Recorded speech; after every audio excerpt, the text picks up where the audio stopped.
enjoy your Zoa. No applause? You're all fired.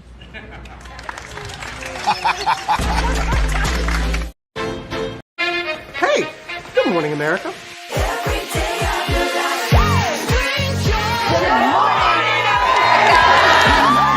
Good morning, America. Good morning, America. Good morning, America. Money.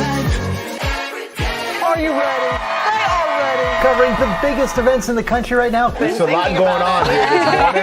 It's always a good time. That's what the show's about. That's good. Really good. Very good. Coming in hot, Jimmy, coming in hot. It's far from elementary.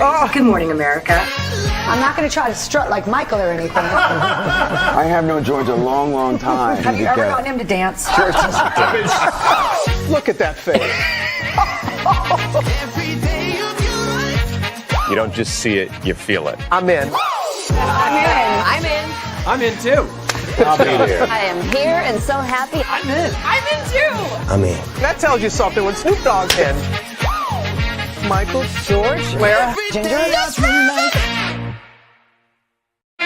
Hey. Prepare for a journey beyond imagination, beyond belief, beyond anything you've experienced before. Universal Epic Universe, a new theme park where you'll step through extraordinary portals to 5 immersive worlds. Prepare for a cosmic voyage of discovery, an isle of fire-breathing excitement, a shadowy world of monsters and mystery, new wonders in the wizarding world, and a new way to play. Plus the splendor of a magnificent resort hotel overlooking the park. It's all new excitement at Universal Orlando Resort. A week's worth of vacation thrills with 4 amazing theme parks, a variety of spectacular themed hotels, and incredible dining and entertainment. It's all at Universal Orlando Resort, where you'll find new adventures every day. Explore the astonishing worlds of Universal Epic Universe at Universal Orlando Resort.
Hello.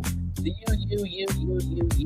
you, and you. Welcome into another edition of Raylan Lee's Virtual Tour Live. Glad to have all of you here in the building with me. We do have a whole lot to talk about, and believe me, we definitely have a whole lot to get through. My God, day. We're gonna start off with something really big that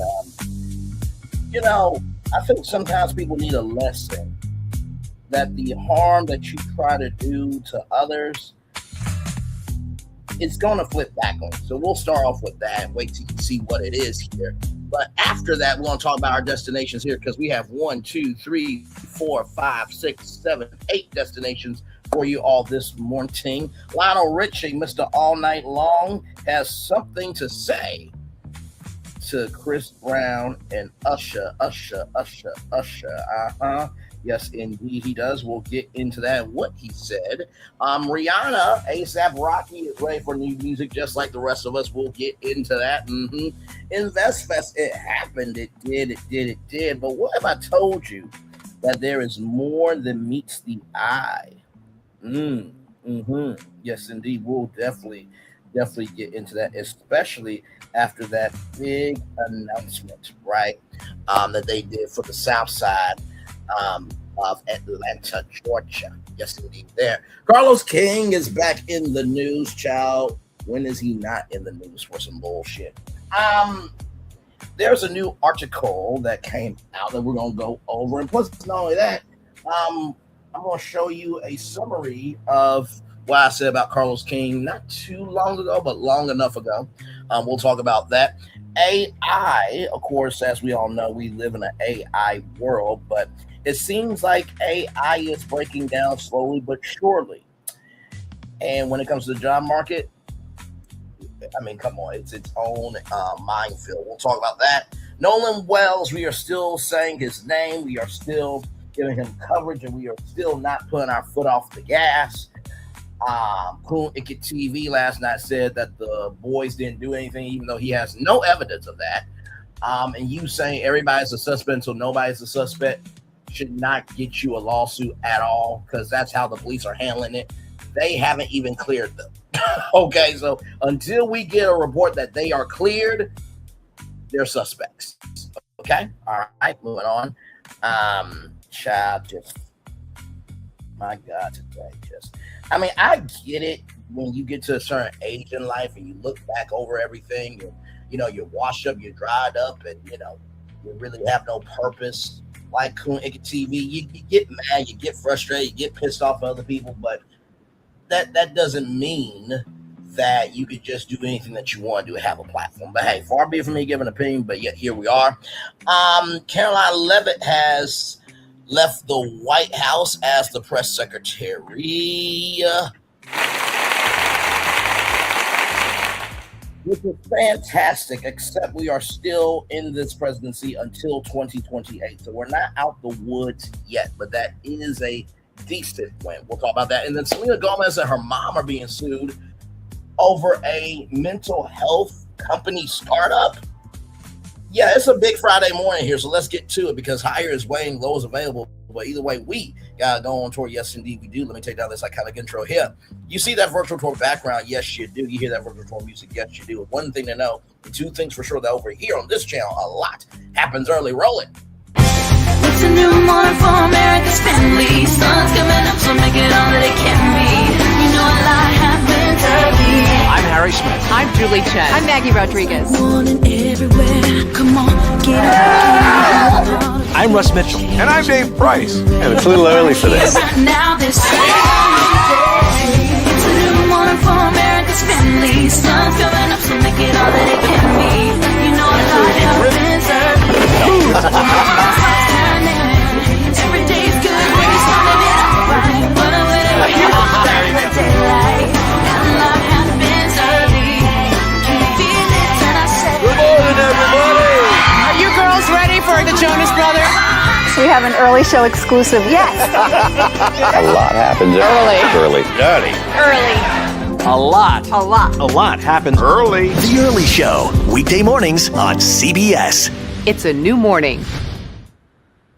Yes, it is a new morning. Julie Chen moves into Russ Mitchell, Dave Price, Harry Smith, and Maggie Rodriguez. You are absolutely right on this channel right here. A lot happens early. Good morning, everybody. Hopefully all is well with each and every single one of you. You know, when you are a nobody who put out a song called Leave Me Alone, but yet you don't leave people alone, and you put out a coloring book for children saying, you know, I get bullied too, but yet you're the bully. When you killed a whole human being based on your behavior, when you have stalked somebody, when you got put on blast, when you say you were going to go to court and win and you lost. Shall I keep going? Cake Gate. So that nobody talk to a nobody and try to stop somebody's bag. I just want to showcase this from what's happening real quick before we get into our destinations here. Here we go. Here we go. Shout out to what's happening, by the way.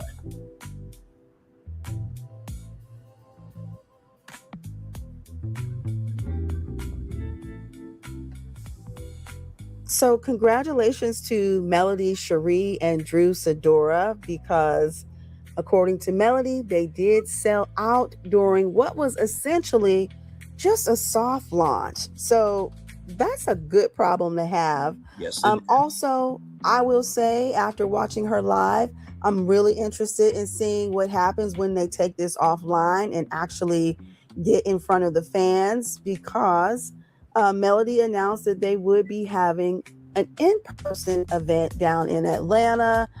So that is going to be a great opportunity for people to actually come and smell the fragrances in person, meet Melody and Drew, take pictures, and purchase products, and just really experience the brand behind these collections.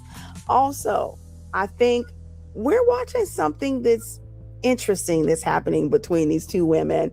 What's starting as a fragrance collaboration, I think definitely has the potential to become just something even bigger if they continue to build on the response that they're getting.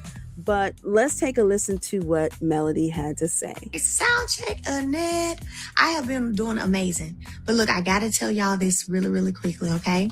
So, if you didn't get the text or the email, we literally just put our coconut vanilla trio, which is the scrub, the butter, and the oil, at $40. So 3 products for the price of 1. And if you go to the site, you're going to see the peach butter scrub and oil. Hey, Miss Hannah Grace, also for the price of 1, $40. So sale out of this world. Run over there right now. Coconut vanilla and peach. You want to go grab those now, okay? So I want to just showcase that, because I really am getting sick and tired of people who are trying to stop other people's bag when they don't have a fucking bag their damn self. I can't hear nobody. And their counsel is a bunch of aunties. One has to have so much perfume, child, that she doesn't have her own voice in knowing what she wants to talk about. You got another one who wants to open up their YouTube channel again, after saying that they were tired of talking about the show, but yet they're on Coke. I meant Coca-Cola. Calm down, everybody. Calm down. You got another one who's a police officer with no actual record.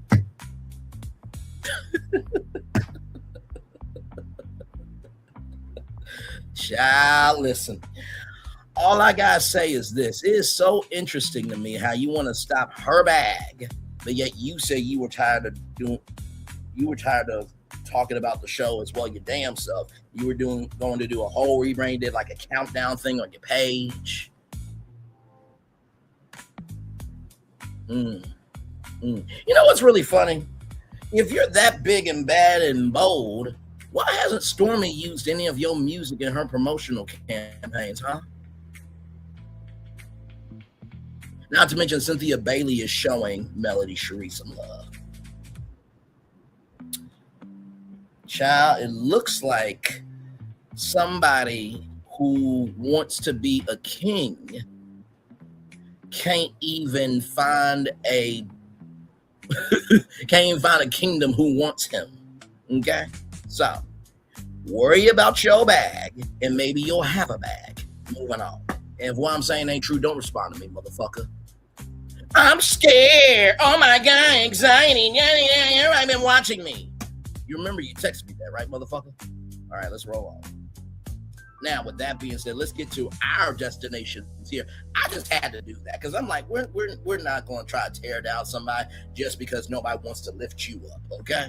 Here we go from rollout.com, celebrating 25 years on to the next 25 years. Lionel Richie took one swing at Chris Brown and it landed. The music legend needled two R&B headliners mid-show. The replies did not hold back. Lionel Richie calls out Usher and Chris Brown on stage. Lionel Richie spent a beat of his Phoenix set this week doing something no one bought a ticket for. He needled Usher and Chris Brown standing on his own run with Earth, Wind, and Fire. The singer told the crowd that pairing two R&B headliners in one stadium bill is not the fresh idea as it gets sold as, rather, because the Commodores and Earth, Wind, and Fire were running that same show 4 years ago. Then came the part that traveled. The one real gap between their eras and theirs, Richie said with a grin, is that his generation kept itself out jail. Oh, clock it. Oh, I love it. I fucking love it. He laughed, seemed to catch himself half walked it back.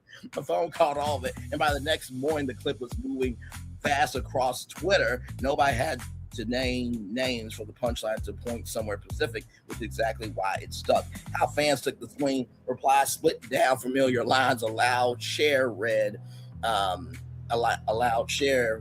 it as a elder taking an unprovoked shot at a younger generation, the kind of jab that arrives from nowhere, helps no one. Others were blunter and told the 77-year-old people history lesson to himself. A small camp cheered, agreeing that the current tour leans on blueprint that was drawn decades before either headline was famous. And a big mill just shrugged, calling the whole damn thing random, asking who exactly it was for. A sharper corner flipped the mic around and pointed at Richie's own crowded tabloid history over the years. The classic reminder that nobody is handing out clean living awards should throw the first one. The move on balance tilted against him. The roughly allowed this slice of the time frame, framed it as legacy at punching down rather than a joke that needed telling. So here we go here. And Usher and Chris Brown, see, they trying to do something new. Commodores with Earth, Wind, and Fire, we were doing that back 40 years ago.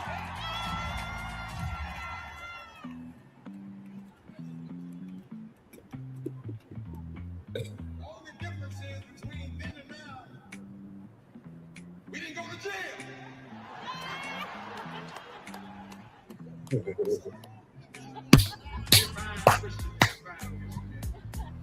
Oh, man.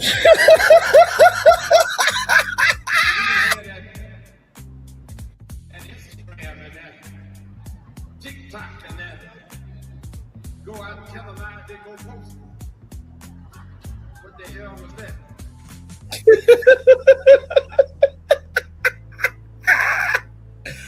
Oh my God! Shout out to Ahmed the Ears, IG, Big Biz the God for sure for that. The blueprint hiding inside Richie's joke. Here is the read that almost everyone skipped while arguing about shade. Richie was not only clowning Chris Brown, he was quietly filing a claim.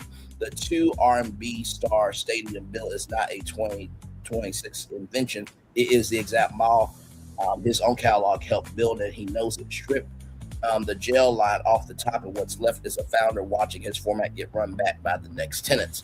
The twist he probably did not intend is the money. The younger act now moves the most expensive seats in the country, with some of those stadium tickets averaging north of $600, which is some people's rent, by the way. Car note, okay, house note, cell phone at this point. Yes, there's cell phones that cost over $1,000, I know. While the originators filled the nostalgia arena circuit at a fraction of that, so the student out earns the professor by a wide margin. Whether that stings or flattens depends entirely on how you hear it. Richie framed it as saying clean the receipt suggests the blueprint outgrew its author, and that it might be the part that actually got under his skin. So here is Forgotten Kings TV 2.0. Shout out to him. Right there. And Usher and Chris Brown. See, they trying to do something new. Commodores, Earth, Wind and Fire, we were doing that back 40 years ago. All the difference is between then and now, we didn't go to jail. I'm sorry. Fine, Christian man. Fine, Christian man. That's right.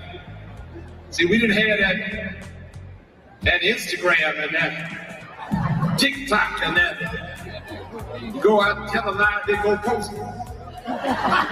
What the hell was that? So I'm gonna read this part one more time because you guys didn't have the chance to see it. I do not mind. This is our show. Things happen, okay? Lionel Richie took one swing at Chris Brown and landed. The music legend needled two R&B headliners mid-show, and the replies did not hold back. Lionel Richie spit a beat of his Phoenix set this week doing something no one bought a ticket for. He needled Usher and Chris Brown standing on his own run with Earth, Wind and Fire. The singer told the crowd that pairing the two R&B headliners on one stadium bill is not the fresh idea it gets sold as, because the Commodores and Earth, Wind and Fire were running that same show 40 years ago. Then came the part that traveled. The one real gap between his era and theirs, which he said was a grin, is that his generation kept itself out of jail. He laughed, seemed to catch himself and half walked it back. A phone call all of it by the next morning. The clip was moving so fast across Twitter, nobody had to name names for the punchline to point somewhere specific, which is exactly why it stuck. How fans took the swing, the reply split down familiar lines. A loud share read it as an elder taking an unprovoked shot at a younger generation, the kind of jab that arrives from nowhere helps no one. Others were blunter and told the 77-year-old to keep the history lesson to himself. A small camp cheered, agreeing that the current tour leans on a blueprint that was drawn decades before either headliner was famous, and a big middle just struck on the whole damn thing random and asking who exactly it was for. A sharp corner flipped the mic around and pointed to Richie's own crowded tabloid history over the years. The classic reminder that nobody handing out clean living awards should throw the first one. The mood on bounce tilted against him. Roughly the loudest slice of the time frame framed it as a legacy at punching down rather than a joke that needed telling.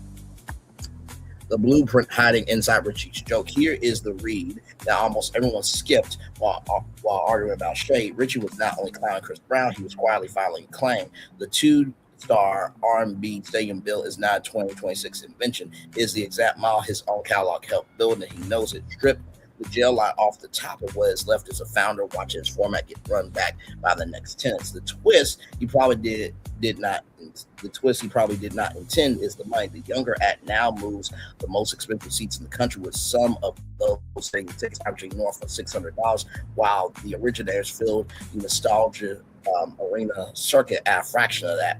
So the student out-earns the professor by a wide margin, rather. Whether that stings or flattens depends entirely on how you hear it. Richie framed it as staying clean. The receipt suggests the blueprint outgrew its author, and that might be the part that actually got under his skin. So let me just say this, right? This is my take on this. That would be like that waste of life that should have been swallowed by its mother, by the way. When he went after content creators and strike them this, that, and the third, because he was big mad that other people were talking about it, but yet it wanted to be a topic. Okay, that would be like Chris Brown trying to stifle the Commodores and Lionel Richie. But here's the thing, though: without the Commodores and Lionel Richie, there would not be a Chris Brown. There would not be a Usher. Let's not pretend that somebody had to start it up in order for somebody to run it up. Somebody had to start it up in order for somebody to run it up. Somebody had to start it up in order for somebody to run it up. You know what I mean? I don't think Lionel Richie was wrong, because we all know Chris Brown's history, and yes, Rihanna has forgiven Chris Brown, this, that, and the third. He did just get a judgment for $13 million. Okay? About that whole situation at the nightclub, and also the dog, and you know, he punched his mom and he busted a window out of the Times Square studios. Like, Chris Brown does have a history. Nobody's just making that up to hate him, right? So he or she who has not sinned cast the first stone. But also, too, I'm sure Lionel Richie has a past. But here's the thing. Will Chris Brown have the energy of Lionel Richie in his 70s? Probably not. Now, Usher is in a different category by himself, okay? So, listen, I'm sure that people are probably going to that concert tour, that concert series, that concert tour. Yes, that concert tour. Still waking up, ladies and gentlemen. But they are probably going to that concert tour for Usher more than Chris Brown. What you want me to do? Anyway, let's roll on. Once again, for rollout.com, celebrating 25 years onto the next 25 years. Rihanna R9 album update is new music coming soon. Everybody's been waiting for years for this here. 10 years. ASAP Rocky studio confession has fans convinced that R9 is finally coming together. 10 years after Anti reshaped her legacy and redefined what a pop album can sound like, Rihanna appears closer than ever to giving fans a follow-up they have spent a decade begging for. The clues have been piling up for months, but it took her own partner, letting his guard down on a podcast to turn speculation into something closer to confirmation. ASAP Rocky confirms Rihanna is back in the studio on August 5th, appearing on the Jason Lee show. ASAP Rocky let slip that Rihanna is deep into recording a new project, the one fans have already nicknamed R9. He described her as fully immersed in the work, using blunt language to make it clear there was nothing casual about the sessions. Almost immediately, he seemed to realize that he said more than he meant to, joking that he was probably about to catch heat from his partner for spilling the news before she was ready to share it herself. So let's watch this here. Are you the reason why we don't have an album? Because people like you, 3 kids now. You are the reason she hasn't been to my award show, because we've tried to get her twice. All right, and she's pregnant. Fair enough. And then every year she's pregnant. She's traveling with me. Yeah, respectfully, okay. You right. But yo, she in the studio right now. Yeah, I said it. Sorry, babe. Oh God, bro, she cooking, bro. No funny shit. Yeah. Damn, I'm gonna get in trouble for this. Will we get a Rocky? We gotta get a Rocky. You know, okay, I'm gonna put this out there and I want 10%. Hold on, I'm gonna tell you right now. And don't call Jay Brown and all the weird shit. We already did that. What the fuck y'all did? A double album of y'all both together on every song. That would be fire. Nope. I would hate Rocky and Rihanna if they both did that. That's trash. Every person in your house. Nobody want to hear us together, bro. I make subversive, weird ass indie rap. Like, I got a cult following, bro. I'm not your typical. I'm a handsome mainstream appeal and success. That's the only thing, the reason why. The music that I make is for a niche demographic of people who actually get this shit. Yeah, so if you really from on some, like, you remember the outfits you had on when you was 6, I make music for that. I make music for pretty boys. I make music for people that is misunderstood. I told you, like, bro, Tyler Creator, like, that's my brother. Yeah, your girl is an universal icon. She has songs with Paul McCartney, and y'all can figure it out. Bro, everybody in your house name is an R. RZA, Rocky, is everything. Ain't no T in there, no S. It's just all R. So y'all can figure it out. And the album just the double R. Yeah, look, I promise you, we're gonna do an album just for you, and it's never gonna come out. You just can't leak it. All right? Well, I can't. I'm nosy by nature. I can't. You know what? I am so glad that Jason Lee understood who the hell he is. We'll talk more. Let's continue on. Rihanna hints at new music herself. Rocky Slip wasn't the first sign that new material was on the way. Back in February, Rihanna offered a glimpse into her schedule through a video posted to Instagram, mentioning she needed to head to the studio before pivoting to sew her son's Mardi Gras costume. And we played that video here on Brainley's Virtual Tour Live. It was a small but telling detail, a reminder that motherhood and music now occupy equal space in her day-to-day life, even as pressure builds on how exactly R9 might actually surface. While the wait has been so long since Anti arrived nearly a decade ago, Rihanna has largely stepped back from music channeling her energy instead into Savage X Fenty and Fenty B while raising her 3 children, RZA 4, Riot 3, and Rocky 10 months old. Oh my goodness, my Lord. active household for sure, but in the best way possible. Still, she has made it clear that album has never fully left her mind. Speaking with Harper's Bazaar last year, she described repeatedly scrapping material that didn't reflect how much she had grown as an artist, and a person explained that music, which doesn't feel honest to where she is now, simply isn't worth building a full era, let alone a tour round. Even she reached a turning point, deciding that the years spent away from the studio needed to lead somewhere meaningful once she finally returned. The pressure behind Rihanna's next chapter, part of what has made the process so difficult by her own account, is the shadow cast of Anti itself. She has called it her most accomplished body of work, telling British Vogue in 2023 that she didn't fully grasp how cohesive the album was until well after its release. That admiration came with a cost, though an internal standard she has since admitted felt almost unhealthy, since she has found herself believing anything new had to surpass what she considered her creative peak. She has pushed back against that mindset in recent years, reminding herself that music should function as an outlet rather than competition. Clock that, clock that, clock that, clock that, clock that. And that a song only needs to feel genuinely good to be worth releasing. That shift in perspective she has suggested is what finally opened the door to enjoying the process of creating again. A record-breaking career album or not, even without new music on the shelves, Rihanna's chart legacy keeps expanding. Earlier this year, she became the first woman to surpass 200 million IAA certified single units, reaching more than 200.5 million certifications, and underscoring just how enduring her back catalog remains a decade removed from her last full-length release. Whether R9 lands before the end of the year or stretches further into the future remains an open question, but between her partner's studio confirmation and her own recent comments about creative renewal, the pieces finally seem to be sliding into place for the era fans have long waited to see. Source E! News. So, I don't think ASAP Rocky should get heat. Rihanna, listen, I know you know, how can I put this? Rihanna doesn't know that I exist, okay? Nor does ASAP Rocky. ASAP Rocky was just proud of his woman. I don't think that should be a crime. I don't think he should not be able to, be in the bedroom. I don't think he should be punished for it. And not to mention, like I said in the description box below, can we be proud that there is a black man proud of a black woman? Like, that's the thing here. You know what I mean? And, Jason Lee, I'm proud of you. Because you had a real honest moment with yourself. You're like, you know what? I'm nosy by nature. I'm probably going to release it anyway. And good for you for being honest. And to ASAP Rocky, I appreciate that you recognize who your audience is. But did you see the On the Run tour with Jay-Z and Beyonce? How much money they made together? Chuck, listen, don't knock it till you try it, okay? So with that being said, let's get to this from the Black Robin Hood. Excuse me.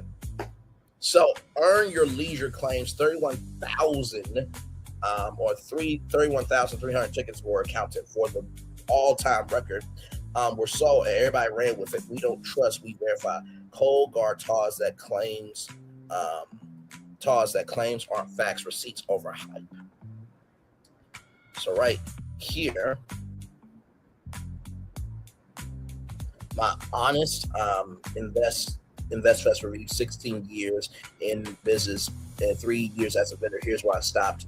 Swipe through to read the full, unfiltered operational breakdown of why I pulled my business out of the 2026 event. Okay, hang on. Let me go to D Stones. J.D. Stones.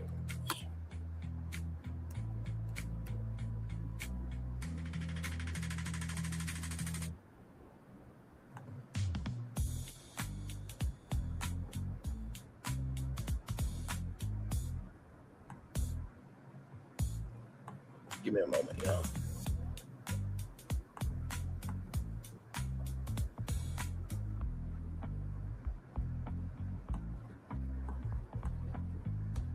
Okay. Let me see if I can find Jay Stone's tweet, and then I'll send it to myself. Give me a moment,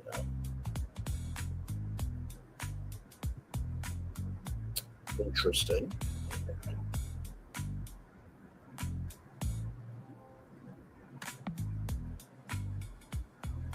let's do this. Let's do okay. Okay, let's do this. Because y'all know I'm always about making sure that we give you the full story over here. So give me a moment.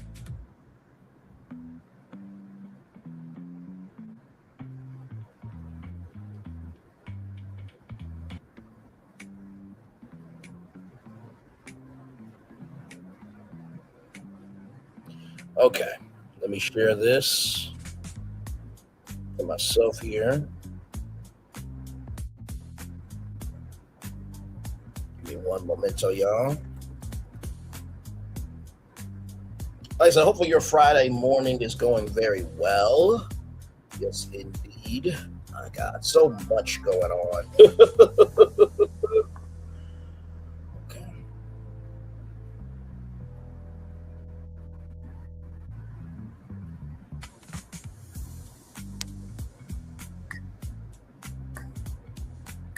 Okay. All right, y'all. So here we go. So here is JD Stone's tweet here. Oh, come on, damn it. Really? Is that what we're doing? Okay, give me a moment, y'all. Just I swear to God, bud. I swear to God Almighty. Sometimes I just cannot stand social media. Give me a moment, y'all. Here we go. Okay. All right. So give me a moment here as I slip those to thyself. Or maybe, you know what? Let me see something. Maybe I'm doing the most. Let's see here. Okay, so these are the posts here. Okay, here we go. From that tweet. Shout out to the Black Robin Hood. Fabricated attendance numbers. Every year the numbers get more inflated. This is all alleged, okay? They claim 20,000 people, but now they're currently claiming 30,000 people this weekend for 2026. But if you're on the floor, your eyes don't lie. Booths were sitting completely empty and unsold last year. Even Atlanta Mayor Andre Dickens publicly fired back at the founders, calling them out for their numbers and their $100 million economic impact narrative. The mayor directly criticized their exploitative ticket pricing, slamming the basic entry and the $10,000.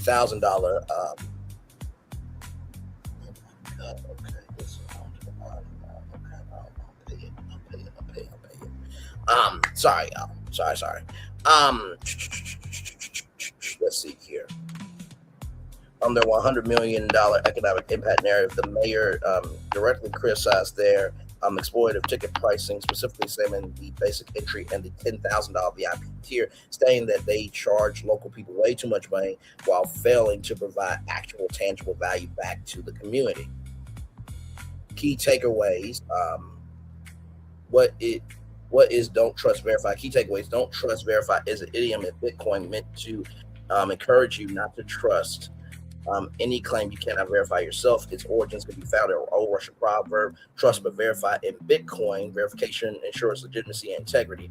This common mile alludes to Bitcoin's cryptic system of work verification. Keep things simple. It means you aren't limited to relying on a stranger's good word because you can verify the address before sending a payment. Would you take a random person's word if they said they sent the correct amount to the right place without checking first? Of course not. To illustrate, an example route, to illustrate, imagine a scenario where you're running a convenience store, but you never see the customer's face or get their name, and also you never get to see the money that they give you. You have no idea who they are and whether or not they pay. It's a recipe for disaster. Unfortunately, in the Bitcoin and crypto communities, transactions are verified by looking at the senders and receivers' wallet addresses. When everything matches up, you know the transaction is legitimate. So let me send the other things here.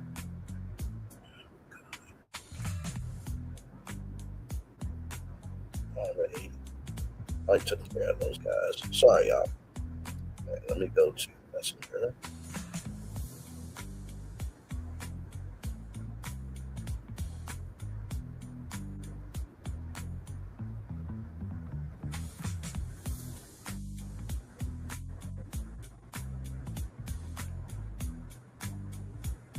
Okay, we'll look at those in just a minute here. Ironic origins. Believe it or not, this parallels Stalin's stake on the proper understanding as is. I'm not even going to pretend to butcher that. Which roughly translates to healthy distrust is a good basis for joint work. Stalin's mentions being there should be a healthy amount of skepticism when working with others. If you're too passive, nothing will get done. You might even say, if you want something done right, do it yourself. But just another reason why you wouldn't trust, why you shouldn't trust, right? But instead verify for yourself. Yes, that repeats. So right there. Now, with that said, okay, with that said, now this came out 4 days ago, but I'm going to give you J.D. Stone's other perspectives here. Okay, here we go. So this from J.D. Stone's here.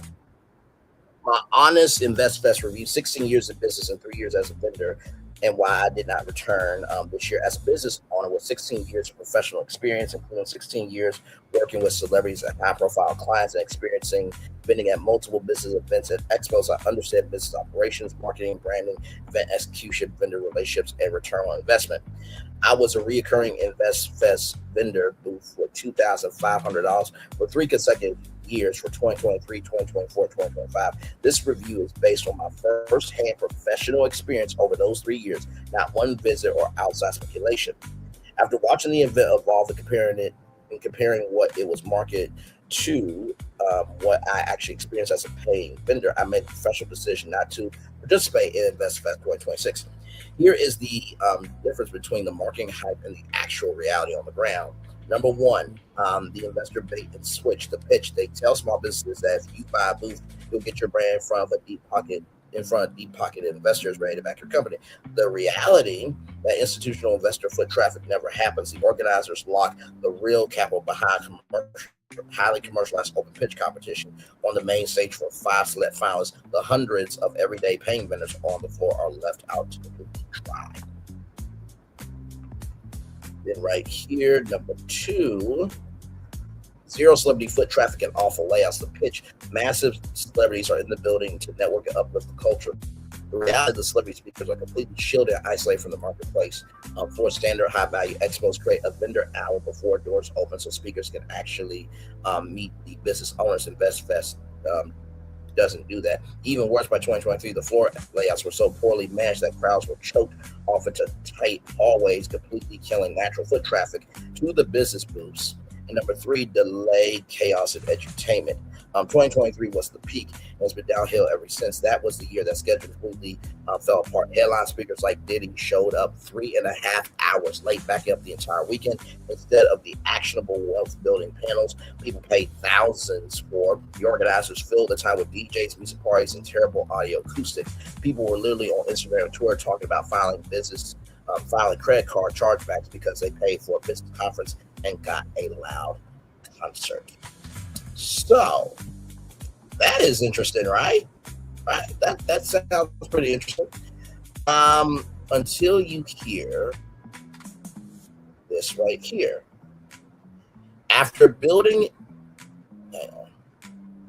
After building InvestFest on the backs of black people, Rashad says he's done with black people, claims that InvestFest was never for black people anyway. Here we go. It was like, we have events like this every single week in Atlanta. You're an idiot for saying that. You never. There's no event in the world like that, let alone 30,000. But I'm not even on the black thing no more. I never was on the black thing, not a black event, because I seen somebody else that said that like it was white people. Yeah, they're qualified to be there. Like, what do you mean? Like, you think I'm gonna cater just to black people just to get torn down by black people? You out of your fucking mind. There's gonna be even more white people next year, and Spanish and the Filipinos, of course. Like, I'm done. It's been real. Yeah. Well, yeah. For what? The only thing you're gonna do is criticize it and tear it down. And not pay and want to get it for free anyway. Rashad, if black people built this, we can't find a that's on black people. I'm saying it's all inclusive. Amen. Oh yeah, for sure. And so I just want people to understand that right now. Oh, we never called it the Black Investment Conference. Yeah. Do you support reparations for black people? Well, listen, again, we had over 200 years of slavery. Let's be clear about that. Let's really be clear about that. So I'm not going to sit here and say I'm going to do something that's only going to benefit Black people. No. And somebody was like, we have events like this every single week in Atlanta. You're an idiot for saying that. You never. There's no event in the world like that, let alone 30,000. But I'm not even on the Black thing no more. I never was on the Black thing, not a Black event, because I seen somebody else had said that like it was white people. Yeah, they're qualified to be there. Like, what do you mean? Like, you think I'm gonna cater just to Black people just to get torn down by Black people? You out of your fucking mind. There's gonna be even more white people next year, and Spanish and the Filipinos, of course. Like, I'm done. It's been real. Yeah. Well, yeah. For what? The only thing you're gonna do is criticize it and tear it down. And not pay and want to get it for free anyway. Rashad, if Black people built this weekend center, that's on Black people. I'm saying it's all inclusive. Oh yeah, for sure. And so I just want people to understand that right now. Oh, we never called it the Black Investment Conference. Yeah. Do you support reparations for Black people? Well, listen, again, we had over 200 years of slavery. Let's be clear about that. Let's really be clear about that. So I'm not going to sit here and say I'm going to do something that's only going to benefit Black people. No. And somebody was like, we have events like this every single week in Atlanta. You're an idiot for saying that. You never. There's no event in the world like that, let alone 30,000. But I'm not even on the Black thing no more. I never was on the Black thing, not a Black event, because I seen somebody else had said that like it was white people. Yeah, they're qualified to be there. Like, what do you mean? Like, you think I'm gonna cater just to Black people just to get torn down by Black people? You out of your fucking mind. There's gonna be even more white people next year, and Spanish and the Filipinos, of course. Like, I'm done. It's been real. Yeah. Well, yeah. For what? The only thing you're gonna do is criticize it and tear it down. And not pay and want to get it for free anyway. Rashad, if Black people built this weekend center, that's on Black people. I'm saying it's all inclusive. Oh yeah, for sure. And so I just want people to understand that right now. Oh, we never called it the Black Investment Conference. This brother right here, protect this brother at all costs, because he's absolutely right. If we built this with Black people, we can't turn our backs on Black people. Because we built this with Black people, we can't turn our backs on Black people. Because we built this with Black people doesn't mean we should turn our backs on Black people. That brother is amazing. And here's the thing, right? When you go to Essence, when you go to InvestFest, when you go to Afrotech, when you go to any Black conference, right? Festival, summit, con, what have you, right? Yes, there are people who want to get in for free, right? However, in the same token, I know that Ozzy is no longer a media company, but they did do free tickets for students, right? They did, an accelerate. I think CultureCon also is doing free tickets for students. So there's a way to do it. For example, let's just say, something that you guys could do with the Gathering Spot is that, hey, if you're a Gathering Spot member, guess what? You get free admission to InvestFest. Why would you do that? Because guess what? You have the every day at the end of at the end of each day of InvestFest, the after party can be at the Gathering Spot in Atlanta. Hello. But then there are some content creators that they get content creator pass and they do get it for free. But they're also they're doing work of recording content to be able to create that social capital so you guys can get more financial capital. And bruh, this dude right here, bruh.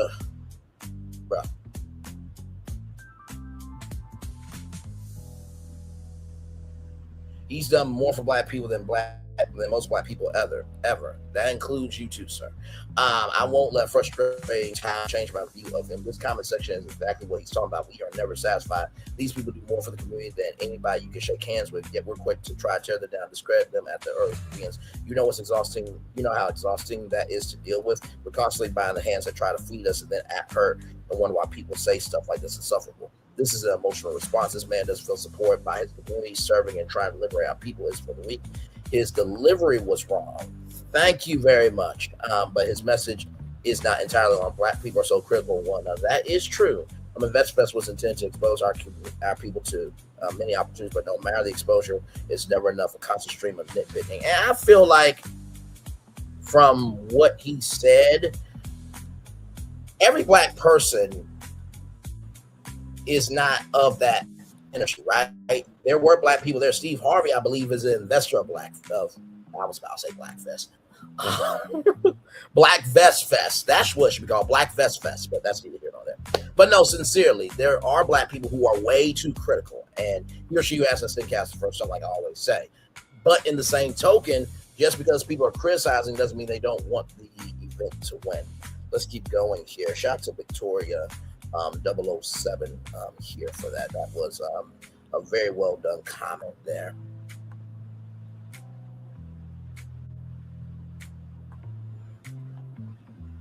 And this is her profile here with Charles Barkley there. Child, gorgeous, gorgeous, gorgeous, gorgeous. I see the face card, darling. Very, very nice there. Very nice. Let's keep going here. It's literally a hip hop conference because they think Black people need financial concepts to make hip hop to be. They think Black people need financial concepts to be made, hip hop to understand them. That was the premise of their brand. White people have bigger pockets. Conference Tony Robbins and all the other white grifter conferences to sift through. Bad take, bro. Rashad, I think you may have been spoken saying you cater to everyone is completely understandable. But not saying I'm now the Black thing and that you no longer came to your people feels directly contradictory to what you said, though, to the past. A major part of the platform was built around giving Black folks access to financial literacy and information that historically wasn't accessible in many of our communities. Airing a grievance because one or two people may have rubbed you the wrong way, then making it sound like you're distancing yourself from the very community that helped you build the movement. It's just bad SMH, that part. This felt like this was a very emotional take. You may have hurt yourself more than you believe. Nothing in America is strong as the Black dollar. When the world turns, just knows it's your own people that have your back. Don't let money or stats ever make you forget that. That's wisdom and love. Your community is the only reason why you are who you are. They be careful and never betray your own, because this will backfire real fast. Never betray or talk down on your own people. That's never a good thing. You built a platform. You build a platform and then speak negatively about your main customer base. Never good. Period. I fully agree with that. So, just wanted to give you that update there. All right, y'all. We gotta talk about this fucking piece of shit, man. Carlos King. Yep, we gotta talk about. Yep, we do. We do. We do. We do. We do. We do. You know, this article came out 3 years ago. I'm about to pull up a video here of that. I had a take about Carlos King from reviews and recaps, and so I'm going to bring up the Ask feature, just kind of summarize it here.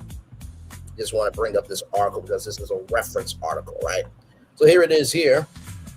This video features content creator Brandon Lee providing an analysis of Carlos King and his current standing in reality TV production. The discussion covers several key controversies and insights. Quad and Carlos King's conflict. The creator discusses a public falling out between Quad, married to Madison, and Carlos King. King criticized Quad for a recent interview with Carlos because criticized Quad for her recent interview with Carlos because labeling his work as careless journalism because they are friends and not objective journalists. Braylon analyzes the dynamics of celebrity interviews versus traditional journalism, right? So, with that being said here, I like that little underneath the bow. Yes, indeed. There, those are nice glasses. Shout out to Tool.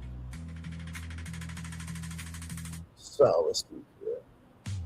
where he is saying that Quad is lying during her latest. You a lie. You a cheat. And I don't want you. I decided don't want to you. I don't go want to you. Carlos King's Instagram page just to see if he had some sort of response. And what I ended up finding was a clip of his series that he does with Lisa Ray on his YouTube channel. And Tommy from Love and Hip Hop is in the comment section, and she's calling out the journalism skills as well. And Tommy from Love and Hip Hop, she is the last person that you want to tick off. So before we get into what King and Tommy had to say, I ask that you please hit the like button on this video as well as subscribe to the channel. Everything that I'm saying in this video is alleged. By the way, shout out to Show Styles and Spirit. A great content creator for sure. Just my opinion. In the Copyright Act of 1976 says that my fair use commentary on these clips, they are allowed. Okay, so where King gets activated, this is coming from the Bravo Shade Room. They actually have a clip from Dr. Heavenly and Quad's interview with Carlos King. And King is going to call out Quad for lying, and then Carlos is going to catch a stray. So let's get right on. Now, for those of you who don't know, Quad and King did date, but by the time the reunion came on, part 2, they were no longer together. And King has said some things on social media. Quad has not. So this is basically her first time saying anything, and you know, Contessa and Toya were still talking to King, and Contessa said he did not want him here. That means that Quad did not want King after him. So that's the context, conjecture, and connection there. Let's get to it. On into it. When was the last time that Comcast reached out to you?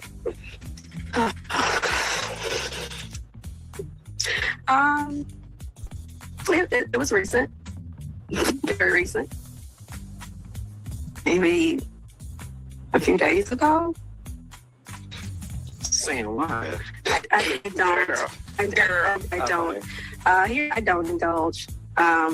Did you respond back? I don't indulge. You know, here's the thing. I'm all in when I'm all in. When was the last time that Comcast did you respond back? I don't indulge. You know, here's the thing. I'm all in when I'm all in. I'm so in. I'm so in when I'm all in. Sometimes I can even be blinded that I'm so in. So when I'm all out, when I'm out, and I'm all out. Did you call it quits first? It was mutual. It was a mutual situation. And when we go back to saying, what was that? Luck ran out. I never worry about luck. Again, like I said earlier, I'm not lucky. I'm blessed. So I don't never worry about luck. So did you respond back? Okay, so let's get into what King had to say. He typed, "Stop lying. I asked to end the relationship and haven't had a need to contact you. Stop trying to make yourself look good. These curated interviews and PR stunts are laughable. You have them in a controlled environment with your friends, not with a real journalist that will question you. The performance goes on." And no, it wasn't mutual or amicable. That was another performance and PR stunt. So I have to wonder, is it really King who is typing up these responses on social media, or is it the new woman that's probably in his life? I want to pause there, right? So now you know about that. Tommy Lee and Lisa Ray McCoy, right? Lisa Ray McCoy made some comments about Tommy Lee, and you know, she was giving her opinion, honestly, right? But Tommy Lee also called out, right? Carlos King, okay, and Lisa Ray. So here we go with that.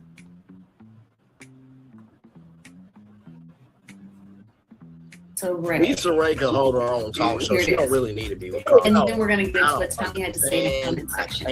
You know, it's something about clips on Instagram and the blogs.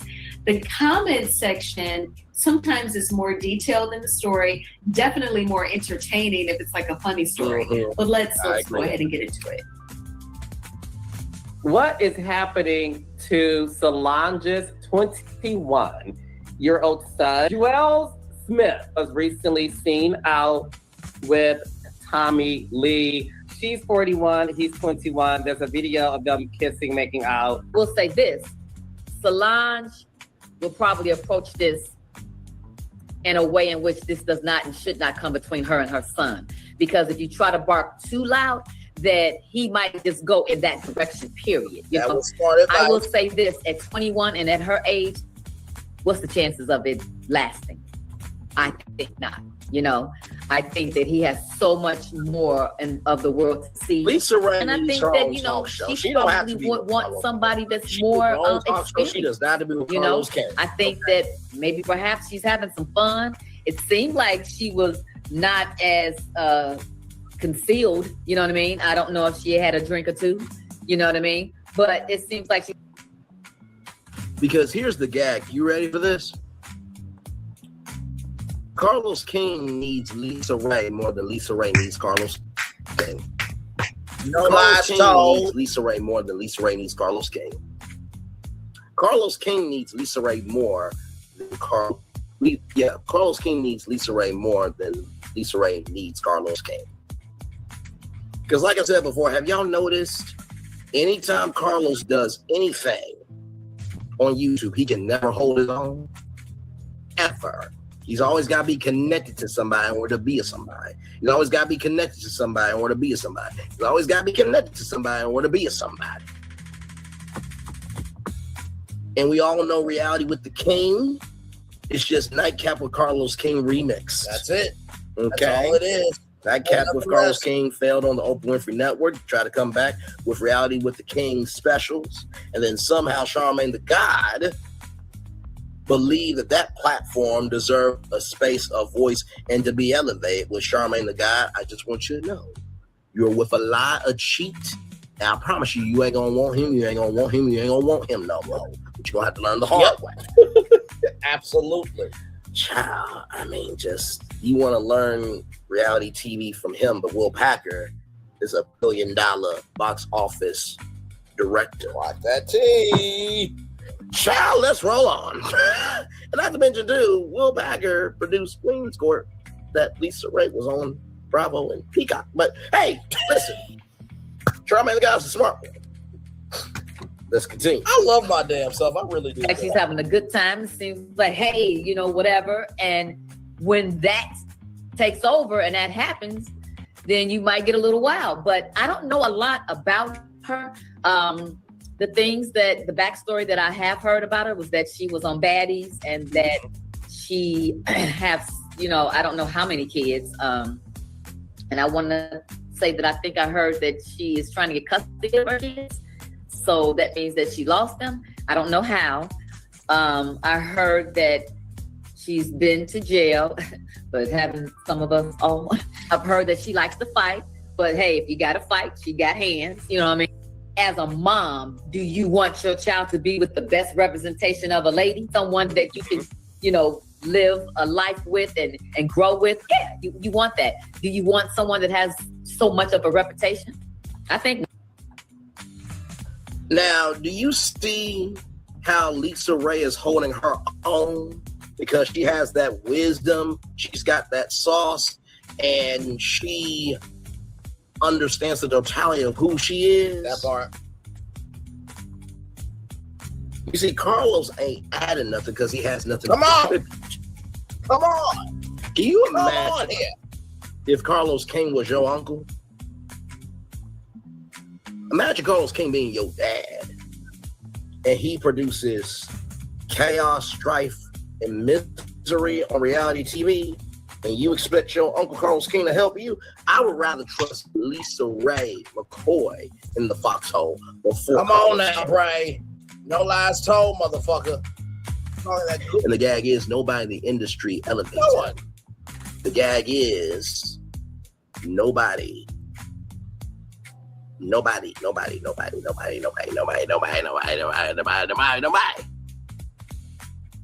ever sees him at the Emmys, the Grammys, the Oscars, or the Tonys. But most of all,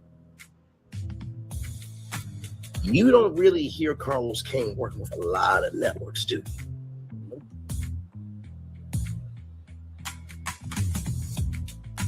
And I don't want to hear, well, you don't know what Carlos is working on. I know that what you do in secret, God will bless you publicly. But usually there's a consistency of what you do behind the scenes that when it comes out publicly, the public agrees with it. And that doesn't happen with Carlos King. Let's continue. I think not. However, change is real. You know what I mean? Things can change. I don't know how long ago those things that I just mentioned had happened to her, because she could be a whole different person now. I don't know. Is this what you meant for the public to see and to know? Is this a setup? You know, was this something to get your name out there or to have people to talking? I don't think that she's short of having people talk about things that she's done before. You know, I don't know if she's always in the press or not. This right here is nothing new, meaning an age gap. Age gap has been happening forever. It's just been more happening prevalent with men, with younger women, and him taking her and saying, come on, let's start a family. Excellent commentary, Felicia. What is happening? Okay, so let's get into what Tommy had to say. Now, what triggered Tommy is Lisa Ray said that she thought that Tommy had to like get her kids back, so she must have lost them. And I remember on Love and Hip Hop, because Tommy was on Love and Hip Hop like season like 6, 7, like 6 and 7 or 5, 6 and 7.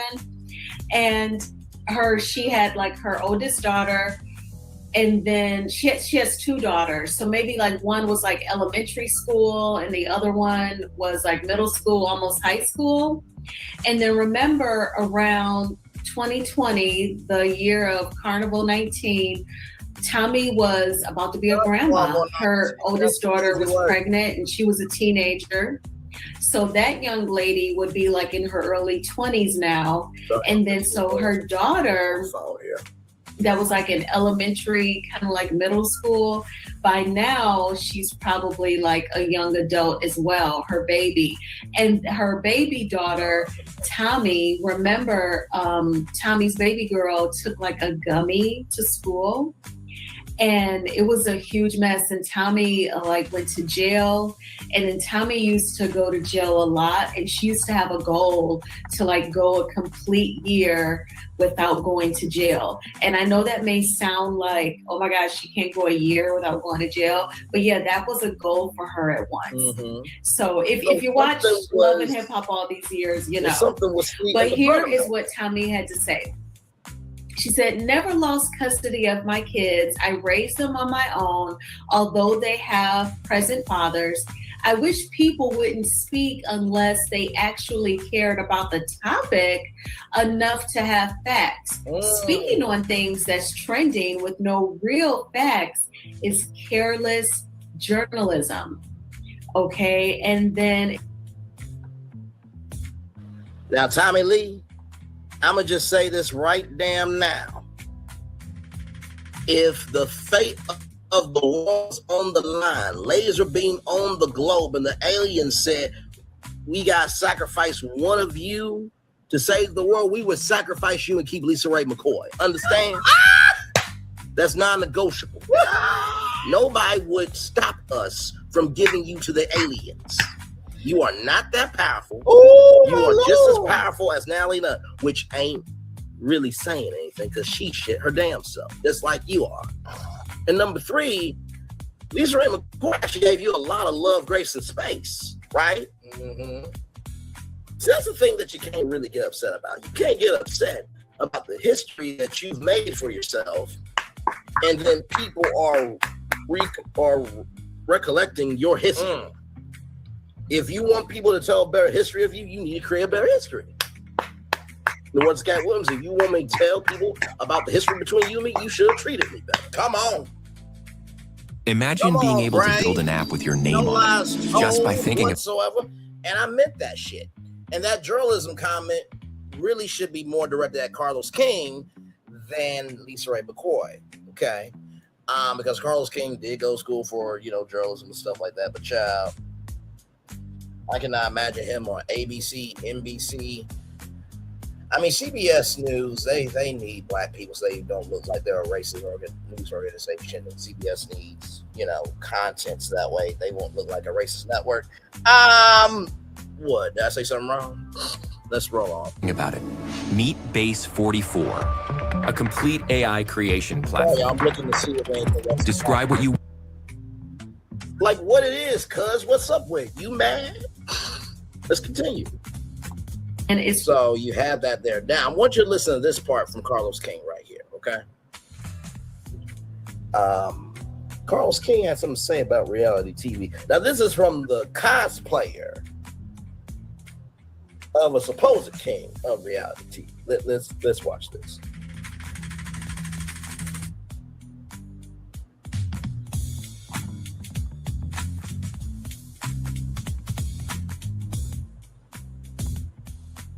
The podcast has saved me. Guys, hit that like button if you have not already. Smash that like button, please, and thank you, everybody. I hope you guys are doing well and enjoying the show. Get yourself a nice little drink.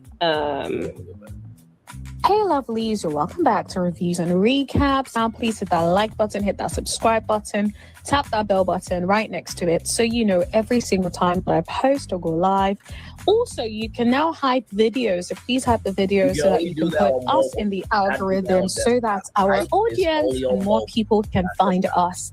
Thank you so much. Now let's get into it. If you have not already, smash that like button, please, and thank you, everybody. I hope you guys are doing well and enjoying the show. Get yourself a nice little drink. Yeah. The podcast has saved me. I love it. Producing reality will always be a love of mine, but the industry has changed and it's not fun anymore. Okay. Y'all heard that. Let me flip that. Producing, he loves it, but it's no longer. The industry has changed. Yeah. The podcast has saved me. I love it. Producing reality will always be a love of mine, but the industry has changed and it's not fun anymore. Okay. The podcast has saved me. I love it. Producing reality will always be a love of mine, but the industry has changed and it's not fun anymore. Now, here's the thing, right? If it's no longer fun anymore, right? Let's keep it a buck. If it's not fun anymore, then why is this still going on, right? I would think if it's not fun for you anymore, then you would quit producing reality TV, right? I would think so. It says right here, Carlos King, Joanna Hockman, Andrew Goglin, Marcus Burns, and Nisa Ahmed are executive producers. So I would think, okay, well, if it's not fun for you anymore, drop that, give it to one of the women, Joanna or Nisa, and let a woman actually run it, since reality TV is usually catered to women more than men. Just keep it a buck. And then you just go off and do what the fuck you want to do reality with the king that will stay on YouTube but never will be a full-fledged talk show. Like, bruh, I don't know how you can say that producing reality television isn't fun for you anymore and yet you can still have a show on television, okay? So with all that being said, now let's get to Urban Bell Magazine. Shout out to them. Love them so much. Now, this came out 3 years ago, okay? Carlos King responds to own viewers accusing him of creating toxic reality shows. Carlos King has received some backlash amid the popularity of Love and Marriage Huntsville. Well, popularity is in the eye of the beholder, but that's neither here nor there. The men of Love and Marriage Huntsville are already receiving backlash on social media just one season in. Some fans have complained that they are all toxic husbands.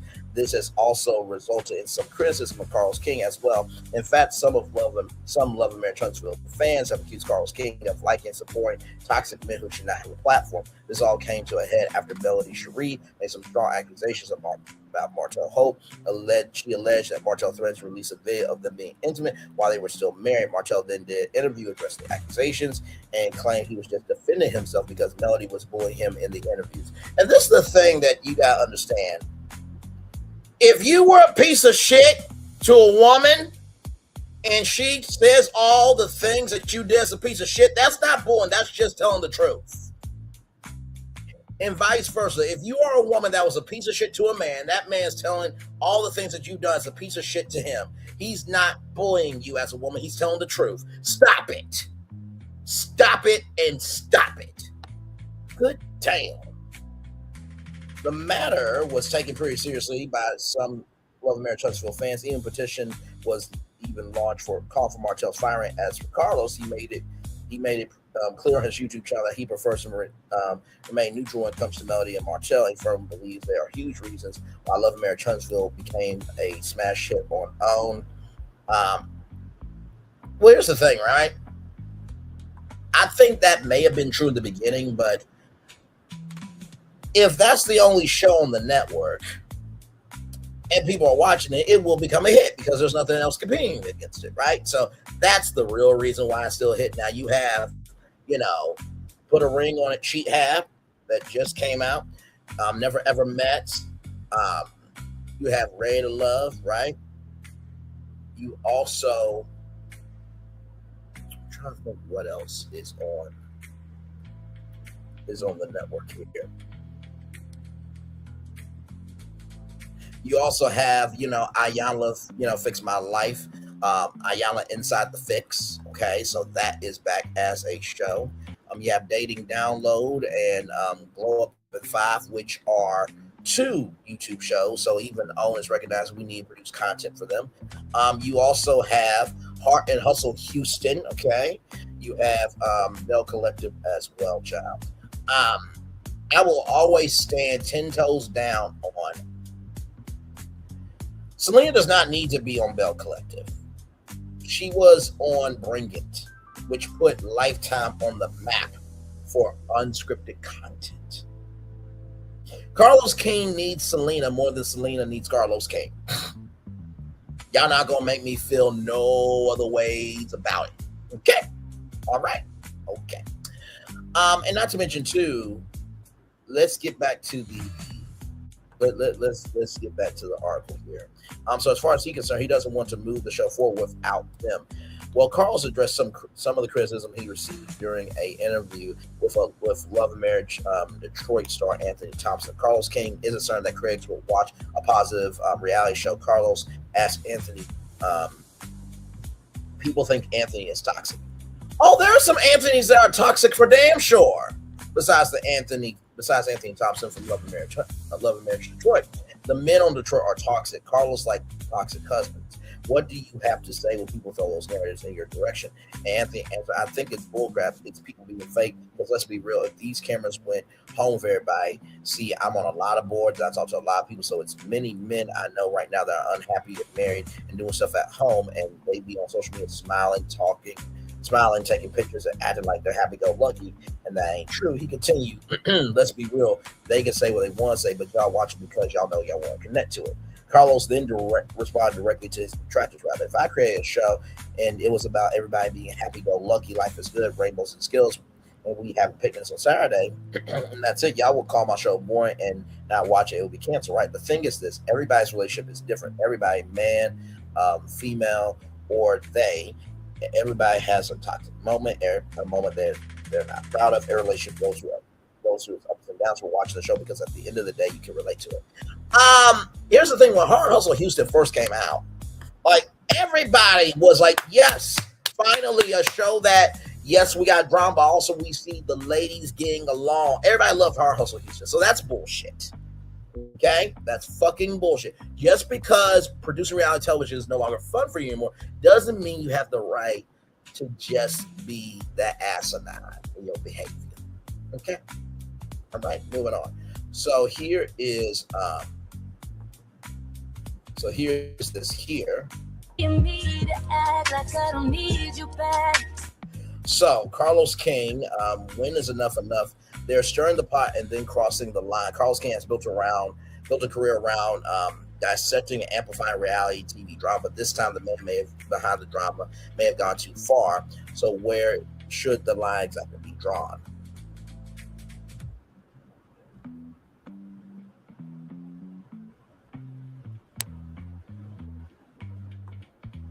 The show she built the betrayal she never expected. Melody Rogers, I'm going to mention her by her name that she wants to be called. Melody Rogers helped create the world that became Love, Marriage, Huntsville. Now, after leaving the show, she has to watch Ariana Curry, the woman connected to the collapse of her marriage, step up to the platform she helped build, and Carlos King is making it happen. And we're going to get into the whole article here in a minute. I just want to give credit to the real Crystal Jordan,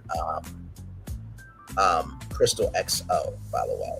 So here are all these shows now on TV, now on TV, now on TV, now on TV, now on TV, now on TV, now on TV, now on TV, now on TV, now on TV. That's more of a movie. On TV, on TV, now on TV, now on TV, now on TV, now on TV. YouTube. I'm now on TV, now on TV. So basically, he has what? 1, 2, 3 shows. I'm not roasting them. I'm just saying facts. When drama becomes personal, who pays the price? Reality TV thrives on conflict, but when real heartbreak and personal betrayal becomes entertainment, the question becomes bigger than television. At what point is too much too much?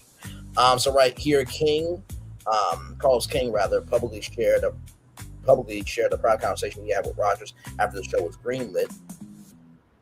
She wanted to renege when she learned that Holt's affair was not over. King explained that he promised Rogers that he'd protect her and make the show worth doing. If this is what protection looks like, I'll pass. King's drive to produce scandal-filled television and increase ratings doesn't always align morally. Yes, drama is what sells, but at what expense? So let's go now to LennoxandParker.com. I never heard of this site before this, so shout out to Lennox and Parker. Here we go.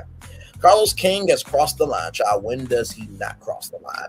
Alas, after 12 seasons, the woman partially responsible for dismantling the marriage between Martell Holt and Melody Cherie Rogers is finally getting her 15 minutes of fame. By now, Love, Marriage, Huntsville fans have seen the explosive trailer featuring the much talked about Ariana Curry, or also known as Coleslaw, to be respectful. She'll appear as Holt's love interest, finally moving from the shadows into a shared confessional. Wait, she's out of shadows? Wait a minute. Are you sure? Are we sure? Really? Are we sure she's moved out shadows? Moving on. I'm just stating facts, guys. Don't get mad at me. All right, moving on. Woody Woodpecker. Into a shared confessional. It's been a long road. Holt and Coleslaw have been discussed since the show's inception. Realistically, it makes sense for her to appear on the show, considering she is his leading lady now. Yes, leading lady now to still get a paycheck. But this serves as an ultimate betrayal to Rogers. It's a slap in her face, both on a personal and professional level. There's Melody there. One thing I know, two things for sure. Melody is a beautiful one. We ain't gonna take that away from her now. I may not rock with her the long way anymore, but I'm never gonna wish hell on her. Okay, listen. King lauds himself as the EP and creator of the show. While he had a hand bringing the show to life, LMH is the brainchild of Roger. She initially pitched the idea to King after band consultation fee with the self-proclaimed king of reality television. That title was given by Bingeworthy, which I'm going to forgive Bingeworthy. He probably had a long day. He was tired. And child, he just said out his mouth, just say out his mouth. I don't think he really did that. And by the way, here's the thing, right? Because the last time I tried to help Melody, it was the Nick Cannon comment that he rolls with 47, or he fucks with 47, right? And so I got called everything but a child of God. Okay. So with that said, I was just like, y'all can have it, right? And I was done when what happened is what happened with when Tay talks uppity and Empress Radio, right? I was done there. And then on top of that, just to add more energy, I tried to warn Melody about something that could have hurt her TikTok lives, right? And I tried to contact her team this and third. She said, I need to step down. I'm like, okay, child, listen, you say you want people on your team that care about you, but yet when somebody tries to do it, you don't want to listen. Okay, God bless you.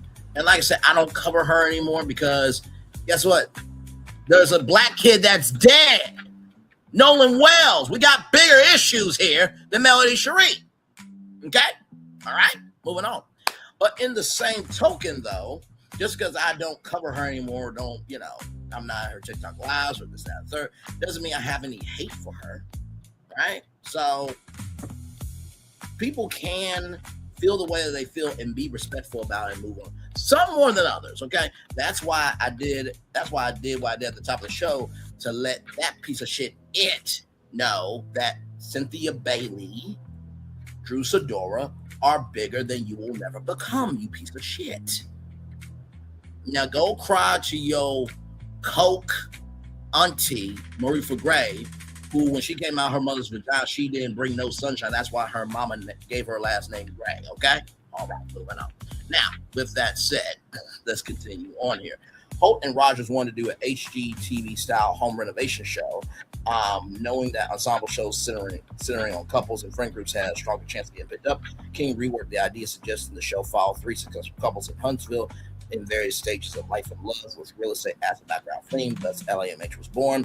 Obviously, Holt and Rogers' marriage was drama surrounding his ongoing affair with Curry took center stage after their divorce and this quick drama that followed on and off camera. Rogers exited the show. Rogers had alluded to producers trying to get Curry to appear on the show previously, but of course, she put a strong stop to it. During the season 3 reunion, she sat by as King questioned Holt about whether he would have chosen Curry over her if he met his mistress first. With Rogers gone, Curry has entered the fold at the very platform she created and pushed the knife even further in her back, twisted it mercilessly. King should be ashamed.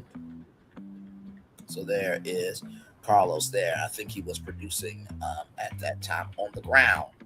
Once again, he said producing reality television isn't fun for him anymore. King publicly shared a private conversation he had with Rogers after the show was greenlit. She wanted to renege when she learned Holt's affair was not over. King explained that he promised Rogers that he'd protect her and make the show worth doing. If this is what protection looks like, I'll pass. King's drive to produce scandal-filled television, increase ratings, doesn't always align morally. When does it ever, though? Yes, drama is what sells, but at what expense? Some of his decisions have been questioned by those who trusted him to tell their stories, some of whom once considered him a close friend and confidant. And let's not all forget when Latrice Rogers made it do what it do on his live, and then Carlos took down the live. And then there was a woman from hang on, let me see.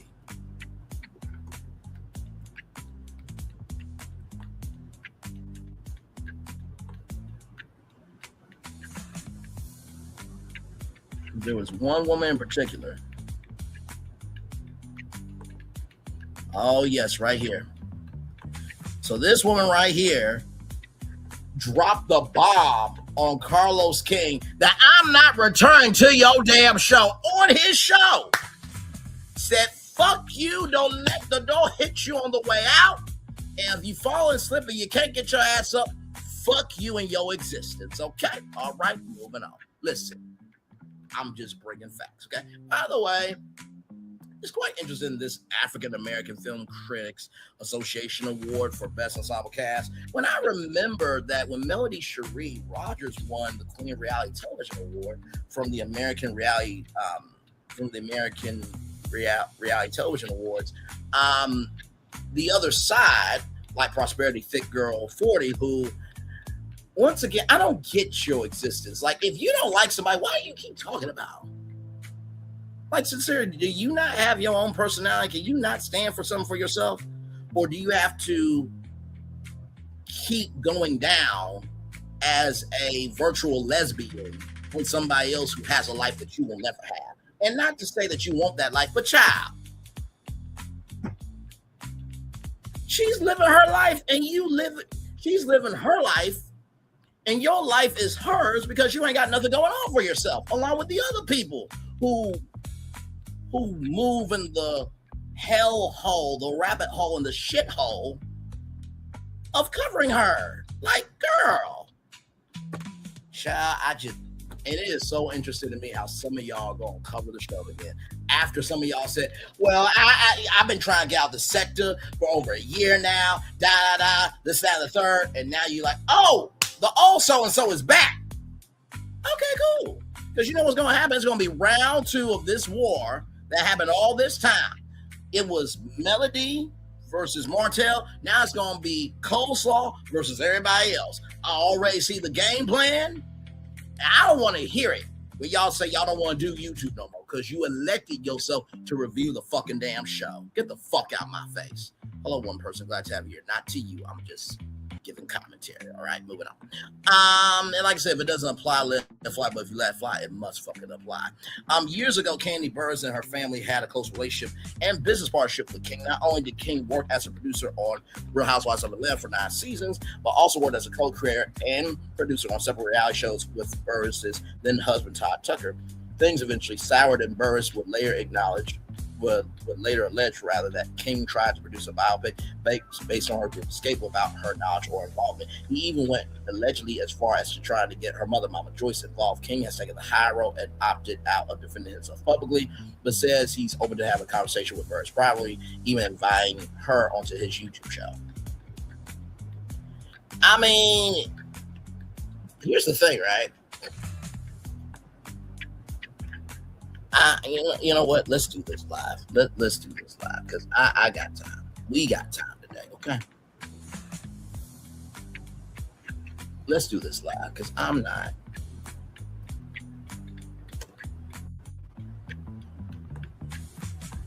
I just want to see something real quick.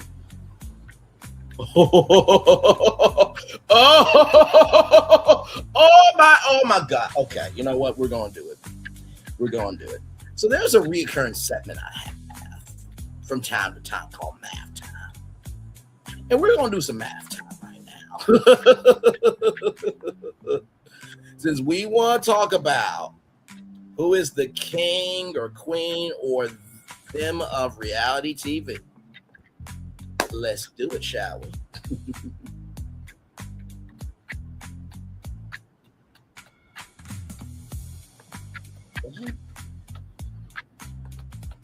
I just used it this morning. Oh, damn. Okay.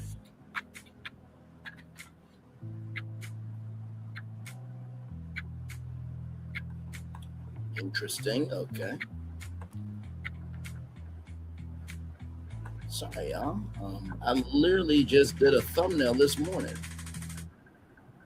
Okay, that's fine. So this is what we're going to do, right? So I'm going to do this live in real time.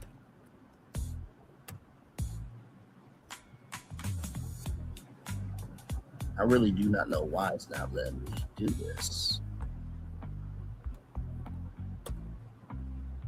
Okay, so there's that there.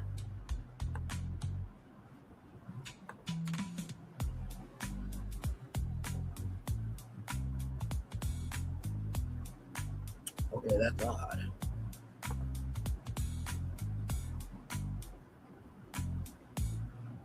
Okay, so this is what we're gonna do. So that right there, along with.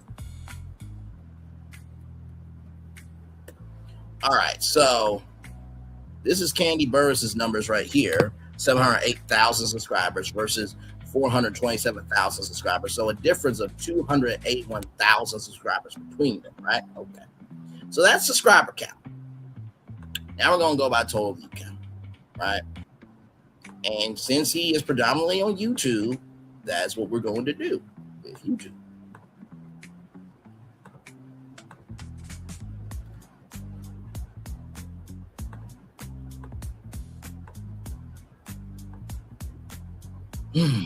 Because I'm just tired of just the bullshit. Like really, like no, we're not doing this. Okay. So here we go, y'all. Right here. Right here, right here, right here. So this is Kandi Burruss's numbers: 108,875,704 total views, minus 82 million, right? 120,567 total views. So for a grand total difference of 26,755,137 views. Kandi Burruss is bigger than Carlos King on YouTube. I'm gonna need y'all to cut the bullshit. Okay? All right. Moving on. Just that out there. Okay. All right. Let's continue on. Like I said, it would be better if you go on her show because she's the big platform, right? So just saying. Now this is Monique Samuels. Now she was on Housewives of Potomac for a long time. then went to Love and Marriage DC. And she did an interview that we reviewed here, and she said that Carlos King treated her worse than white people. Her words, not mine. Let's continue on. Former Love and Marriage DC star Monique Samuels said King begged to work with her after she left the Real Housewives of Potomac. After a few years, she claimed she finally gave it under the guise that she would be treated better within a King Brooks project. Samuels on the hard way. According to her, she was treated worse than she was treated during her time at Bravo. Samuels alleged that she was edited to look like the stereotypical ugly black woman, while her then husband Chris Samuels was painted as a good black man for ungrateful wife. She exited. She exited the show after one season and filed for divorce a year later. Samuels would later reveal in her memoir that her marriage was real, with emotional, financial abuse, even turned physical at one point. Not to mention, let me bring up Winter. Shout out to Winter, who was from Love and Marriage DC. And when I was on a content creators channel, I asked Winter a very important question. I said, and I quote, did they have like pre-production meetings with like each of you to figure out like what's going on with your seeds, what's going on in your life and how it can relate to the season? And then did they sit down and, talk to the cast about, okay, this is what we want this season? And she said that was also too, I also meant to mention, was there weekly production meetings, right? At the end of the production week, you'll check in with the executive producer. Okay, how did this week go? And Winter said that's a great question. That never happened. I don't have to make up anything to have a platform, ladies and gentlemen. Okay, I just give facts and receipts. All right, here we go. Sophia Soguchi Williams, Keith McCollum, formerly of Bell Collective. Oh yes, I remember Sophia Soguchi Williams as well. That was so Gucci and Selena, they clashed for a while, but they're good. They're good now. I've also shared the grievances about working on a King produced show, claiming dramatic narratives push and plot centered on destroying their marriages were favored. Things got so bad that Colin quit the show while being interviewed on King's podcast. For Colin, that was seemingly her payback. Now King hosts weekly podcasts on his YouTube channel, does live tours, and has landed some sought-after interviews with reality stars, mostly Bravo. You see, he slowly made the transition from behind the camera to being actual talent. He's always said he wanted his own show, right?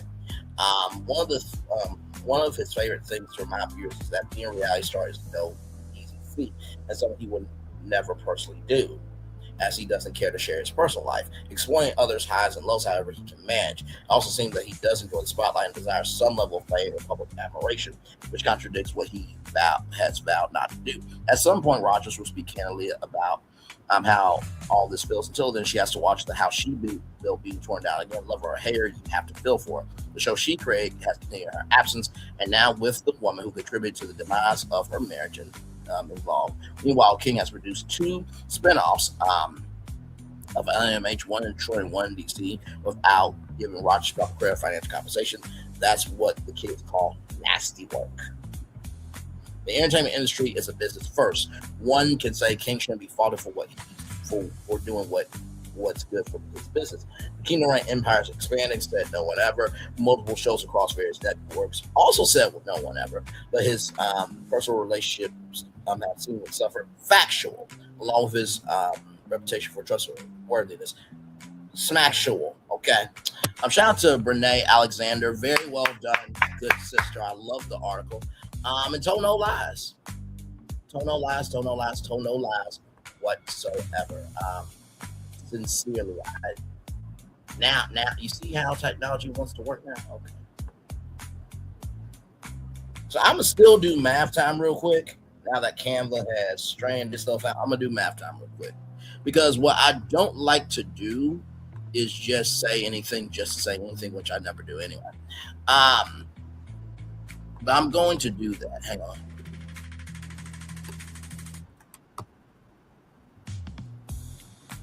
Because I'm just like, I'm going to need y'all to stop.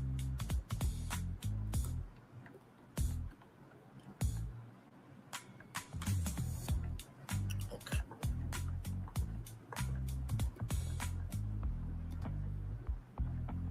And I know what people are going to say, Bray, you can't really talk about numbers because you're a small creator. Okay, and my race is not your race. But what you're not going to do also is you're not going to be this stupid out here just believing that you can just say anything out of your mouth and receipts can't be brought up on you. Okay, listen.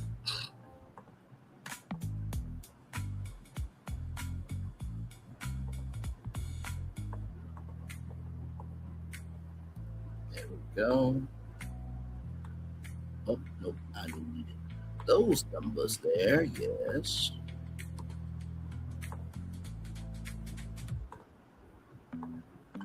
Here.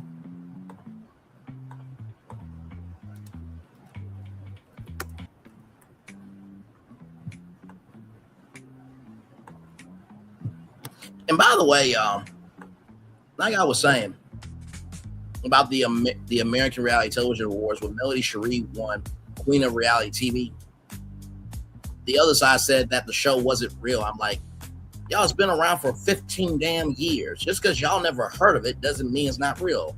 Jersey Shore, Big Brother, Survivor, everybody in Hollywood knows about that organization. Oh my God, some of y'all are media illiterate. But really, some of y'all are beyond that. Some of y'all were born actual dumbasses. Okay? All right, moving on. But it was interesting because for that same award show that year, Love and Marriage Huntsville was nominated for best, reoccurring cast. So it's interesting now how all of a sudden the cast and Carlos King want to care about awards. In addition to that, Carlos King couldn't make himself available to go to the American Reality Television Awards, but somehow he got to host the Real Screen Awards. Come on now. Let's not do this. Let's not do this. Let's not do this. Let's not do this here. Okay? All right.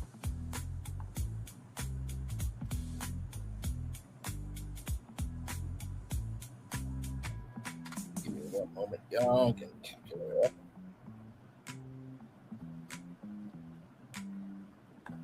I'm just like, what are we doing here?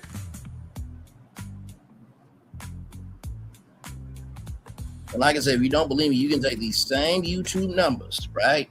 And you can do your own math on it. I ain't got to prove ish to nobody. I really don't. But receipts are important, everybody.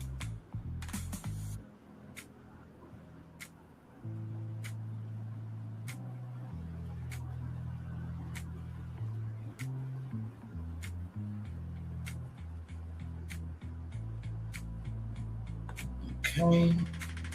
Do.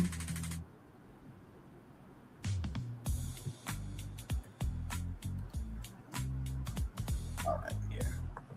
Now let me download this page here.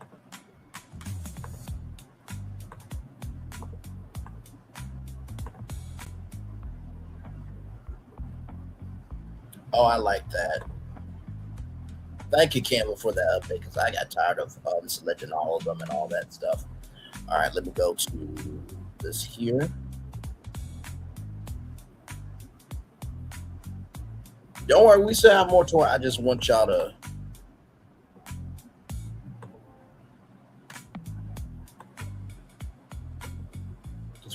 know where we're at. So that way nobody can say Braylon did this, that, and the third. Here we go, right here. Okay, here we go. Let me send it to myself. 6.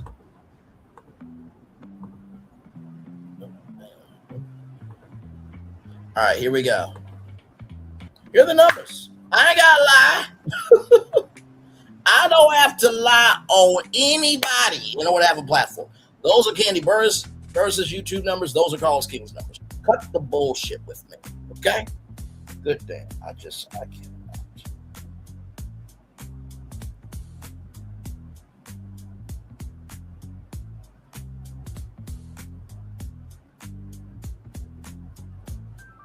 Okay, nothing new. Okay. All right, let's continue on. Let's talk about some AI, everybody, because this is some definite huge news that you need to know for sure. So here we go for Black Enterprise Magazine, blackenterprise.com. Here we go. 24% of AI-generated job interviews go down after hours. 24% of AI-generated interviews go down after hours. 24% of AI job AI-generated job interviews go down after hours. The shift highlights one potential advantage of automated interviews: flexibility.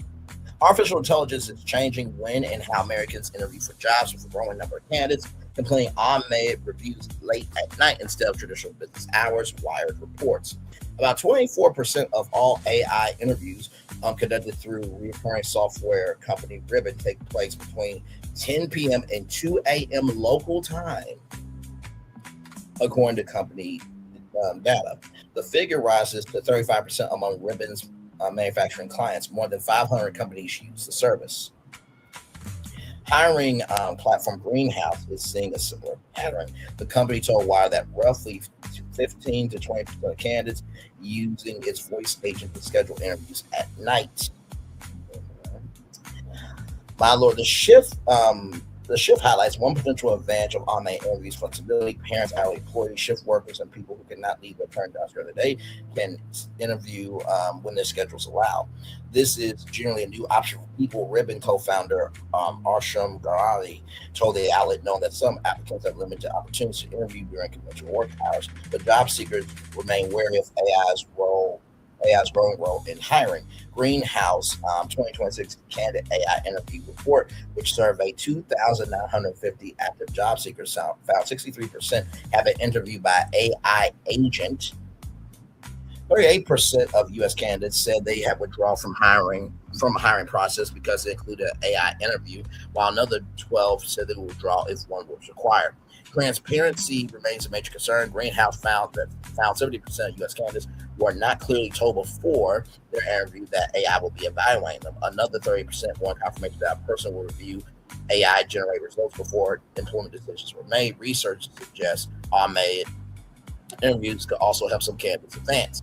A 2026 field experiment by researchers Brian Jabarian and Luca Hinkle randomly assigned 70,000 job applicants to interviews conducted by either human recruiters or AI voice agents, according to Wired. Applicants interviewed by AI were 12% more likely to receive job offers. Human recruiters evaluate interviews and made the hiring decisions in both groups.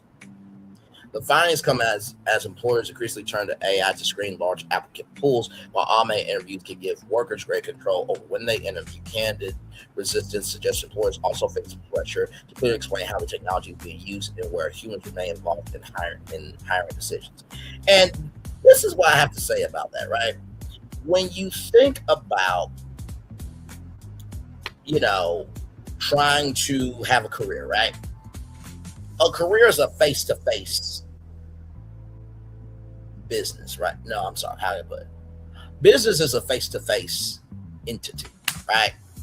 Sonic, last time I checked, you can order virtually on DoorDash and Uber Eats and other places, but that's not the same as going to the Sonic drive-in, pressing that red button, saying, "Hello, can I get a Route 44 blue coconut slush? 3 chicken strip sandwiches, just the meat and bread. And then let me do 2 things of large mozzarella stick, please." There's nothing like that, right? So that human connection is very important. But also, too, as I told you guys, there is a lawsuit involving Workday and its hiring process that it is alienating people by, race and disabilities, right?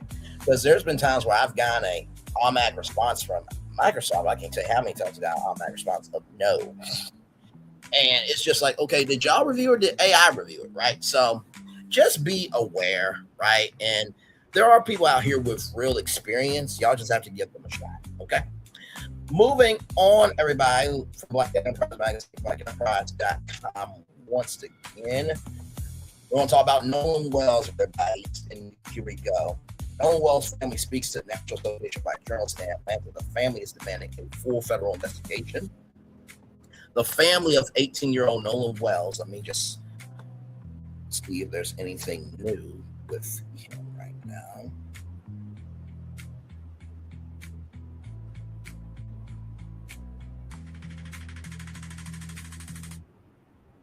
Okay. Gotcha. Okay, so nothing. Ooh, okay, I will definitely bring this into the studio. I'll bring it in. Don't worry. Wait till you see this one. Let's continue on here. Well, the family of 18-year-old Nolan Wells is called for a review federal review of the investigation into his death more than a month after he disappeared during a 4th of July boating trip in Mississippi, according to WLOX. Wells' parents, Christine Elmore Walmsley, joined civil rights attorney Ben Crump, Benjamin Crump, the Reverend Al Sharpton, and U.S. Representative Lucy McBath on August 13th at the National Association of Black Journalists Convention in Atlanta. The group discussed the case during a panel moderated by journalist Tiffany Cross before holding a news conference. Okay, shout out to Tiffany Cross, still out here in these streets, being on the ground for us, for our culture in terms of journalism. Shout out to that. Wells was reported missing after he failed to return from a 4th of July boating trip with friends. By the way, shout out to Nancy Grace, who said to Race Bain Tatum that apparently these so-called friends that you're saying are Nolan's friends, who are now your friends. I'm like, Nancy Grace could come to the cookout. That was a clean line. And I don't think Officer Tatum got it because he was just but like, yeah, basically his supposed friends are now your friends because they're trusting you with information, but they also know that this looks bad. We need to talk to a black person. So like Stephen always say, don't piss off the natural selection. Just because you were selected doesn't mean you were selected because you were important. Sometimes people will select you because you are a great puppet for them to be able to say what they want to say through you that they can't say. Okay? All right, moving on. But you're the $100 million man though, right? All right, moving on. His body was found July 6th in waters near Horn Island, off of Mississippi's Gulf Coast. The Congressional Black Caucus is also seeking federal scrutiny in a letter sent August 12th. Caucus Chair Yvette Clarke and other members urged Attorney General Todd Blanche and FBI Director Kathy Jobs to launch an independent review.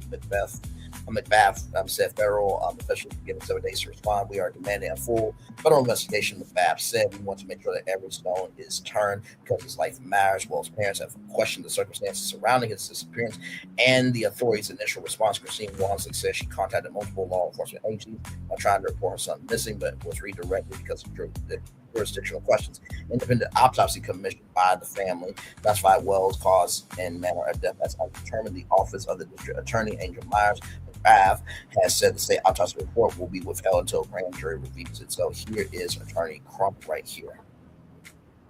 It's about the evidence, nothing else. And this family has always said from day one, even when I called Reverend Allen, we talked to him, they have been consistent. We want to know what happened to our child. Everything else is just, it's just clickbait and everything. It's about what happened to our child. Black press, NABJ, we need you now more than ever to keep everybody focused. What happened to this 18-year-old black teenager in Mississippi? Because there have been questions when you look at the history of the Deep South where young black people are unalive and nobody ever gets any answers. Yep.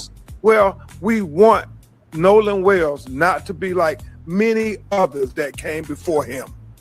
And that is why, as I said earlier, August 28th, the anniversary of Dr. King's March, Martin III and I we were doing a huge march in Washington, Lincoln Memorial. This will be highlighted in other cases because these things keep happening and to protect the right to vote. So we intend to stay out on the battlefield as long as necessary. Amen to that.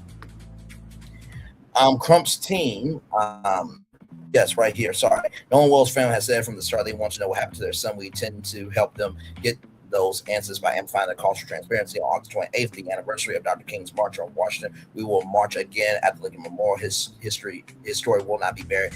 And light, love, and prayers up to everybody who's going to that, because we still have a racist, biggest, sexist, rapist, and everything between ist in the White House and his administration and his supports until 2028. So I'm praying for everybody, sending love and light to everybody going to that memorial on August 28th. Crump's team and the district attorney's office have Also discussed jointly examining Will's phone. Attorney Liz Park said the family forensic team is one of the prosecutors to establish a time and location for examination. The Jackson County Sheriff's Office told the outlet the investigation remains open and ongoing. Crump's team is conducting a separate investigation. We want truth. We want transparency, Crump said. Sharpton said the family will accept the findings of the investigation, provides clear answers. If the truth comes out and it's clear, then we will accept the truth, Sharpton said. That's all we're asking. Wells will turn 19 on August 19th. Oh, my God, wow. The family plans to hold a national prayer rally at the Great Savior John AME Church of Biloxi, Mississippi. We just want the truth. Elmore Warmson said, we just want to know what any other parent would want to know. And this is the thing too, right? Because people keep saying, the FBI needs to get involved. This is 47's FBI. I don't know if y'all know what fucking world we live in today, but this 47's FBI. Hello, and hell to the low, okay? Just keeping it a buck. All right. So, and like I said, at the beginning, middle, end of the day, thank God Kun TV ain't on the case, because he flip-flops back and forth by saying, I don't think those white boys did. But yet, everybody on Horn Island is a witness, which means everybody can be a suspect, you dumb piece of shit. Just saying. And somebody saying everybody is a suspect should not cause a lawsuit to come upon you. Innocent until proven guilty, right? So everybody's innocent until proven guilty, but also everybody's a suspect.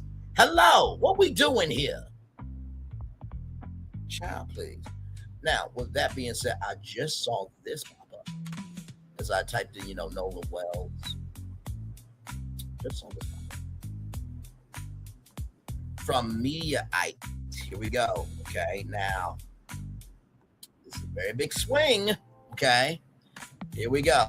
Ex-ABC anchor trashes network over handling Nolan Wells story complicit in upholding white supremacy.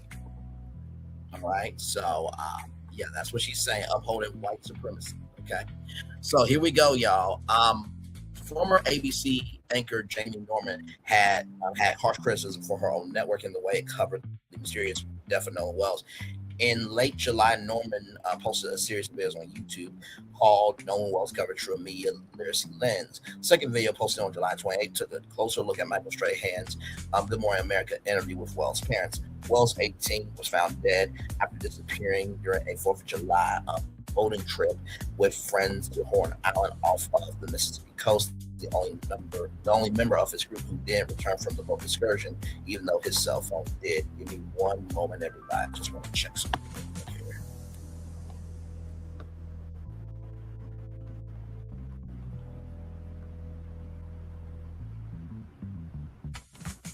One moment, y'all. Sorry. Okay. All right. Okay. We're okay. Let's keep going here. Okay. Norm first took issue with Strahan asking Wells' parents, why they think he would stay behind Horn Island after his friends left. His friends denied having any involvement in Wells' disappearance and death and claimed he stayed on the island. The question should have been, do you believe that? Norman said, not asking these grieving parents to defend the decision that we even know for certain their deceased son made. That was not an objective question. Subjectively, I would say that was insensitive. It absolutely absolves authorities because, as I showed you before, that's not just a friend's version of what happened. That's now authorities' official version. Many news organizations haven't yet learned that they cannot always trust law enforcement as primary sources of credible information. Clock it.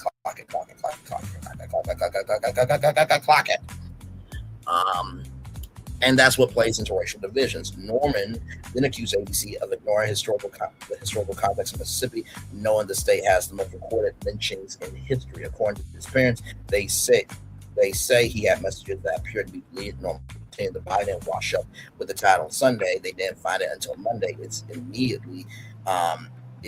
immediately ruled out as accidental drowning. By ignoring that context, news organizations became become complicit in upholding white supremacy, and whether intentionally or unintentionally ended up playing into racial divisions. Norman's 15-year run at ABC came to an abrupt end. It was reported at the time that ABC declined to renew her contract, and she was very beloved by all of the GMA family, for sure, all the viewers. So let's look at the comments here, okay? Now, that's a lie, okay? 4 people like that are a waste of life, okay? So Michael Strahan is not that at all, okay?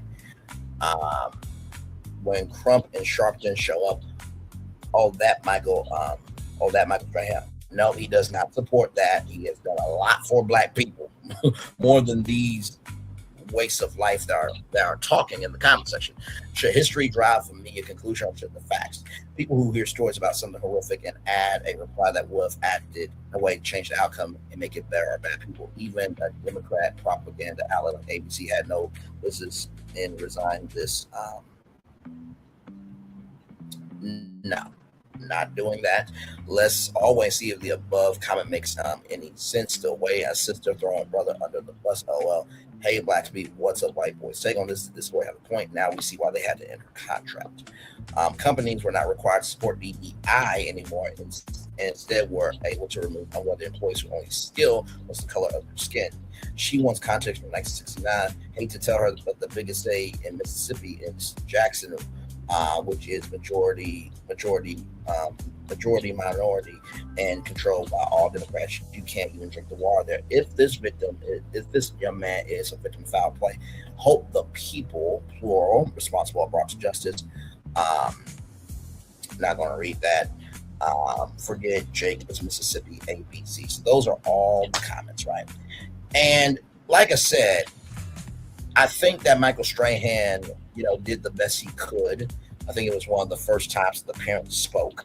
And so Michael was trying to understand the room. Now, just because Michael asked questions that may have, the questions that should have been asked does not mean that Michael Strahan does not care, right?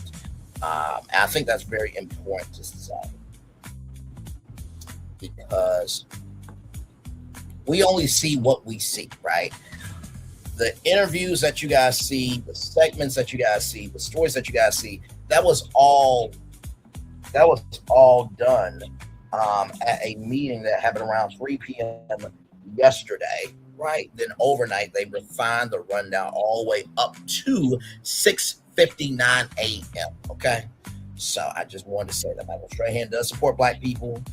And Robin, you're from Louisiana, so you know the Gulf. So come on now, you know the racist history of Mississippi, okay? And here's the thing: news organizations do not have to make themselves Black-owned. They do not, but they do need to understand the context, conjecture, and connection of the history of any space that they are talking about. Because if you don't understand the history, then you can erase the weight of a news story. So here we go with this one.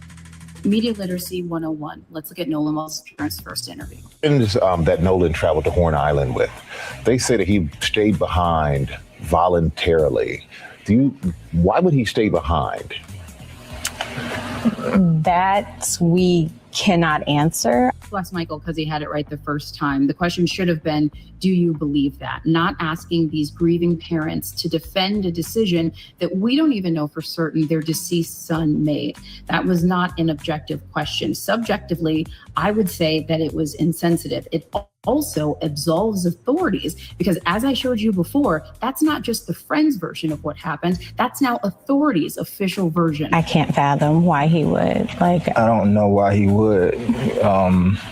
We always taught him to, if you go with a group, you stay with a group. Many news organizations haven't yet learned that they cannot always trust law enforcement as primary sources of credible information, and that is what plays into racial divisions. Ignoring the historical context of Mississippi, the state with the most recorded lynchings in history, in the current context of a young man who goes out with friends, they return, he winds up dead. According to his parents, they say he had messages that appeared to be deleted, the body didn't wash up with the tied on Sunday. They didn't find it until Monday. It's being immediately ruled an accidental drowning. By ignoring that context, news organizations become complicit in upholding white supremacy, and whether intentionally or unintentionally, end up playing into racial divisions. Any parent would fight for their kids to find out if anything happened, what did happen. So we just want honesty and transparency. We want a thorough investigation. We want that same respect that would be given to anybody else, and that's it. We just want answers. These parents deserve more than what they've gotten so far from local law enforcement and from national media, who should at this point now be looking at law enforcement with more skepticism. Tag your favorite independent journalists and information-based content creators, because the more people talk about this and understand how media can be used for manipulation, the better we can all consume information. I'm Janae Norman. I used to do the news. Now I just report the facts and uncomfortable truths. Ooh, child. Very well done. Very well done there. Like I said, I think everything is in the eye of the beholder. I think, I would trust Jamie Norman to understand it, because she was on ABC News for a very long time, right? She's done the work of being a journalist, so she's not just saying this just to say this, okay? All right. Moving on, everybody. Some good news, everybody, from the Associated Press. White House Press Secretary Karoline Leavitt is leaving the 47 administration. Yay! But like I said, we're still in this shit hole until 2028. So let's keep going. Here we go. From Washington, Associated Press, White House Press Secretary Karoline Leavitt, the youngest person to hold the role, will leave the 47 administration at the end of the month to spend more time with family. Leavitt, 28, called it a bittersweet decision in a social media post Wednesday, shortly after President 47 announced that she would be stepping down. She recently returned to the White Podium after giving birth to her second child, a daughter named Rihanna, in May. She also has a 2-year-old son. Light, love, and prayers to those children. Hopefully they have real women and real men in their life that will raise them up to be somebody important. The truth is, since returning to the White House after the birth of my daughter, I have felt in my heart that I cannot be the best mom for my 2 younger children while devoting the constant time, energy, and attention required of the White House Press Secretary. That's why ultimately I've decided to make the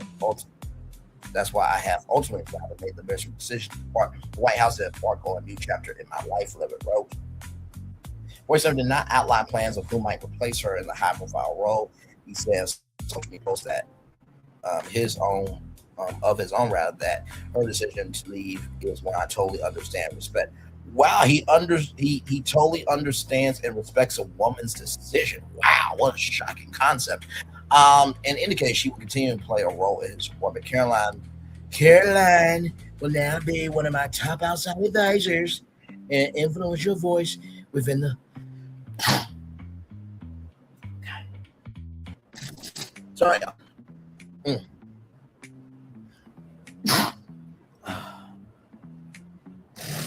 Those sneezes get harder when you get older. Within the Republican Party, as we work to defy history and consecutively win the midterm elections, the president wrote.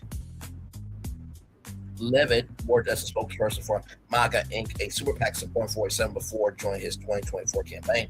In 2022, she ran for Congress in New Hampshire, winning a 10-way Republican primary before losing the general election to incumbent Democrat Representative Chris Pappas.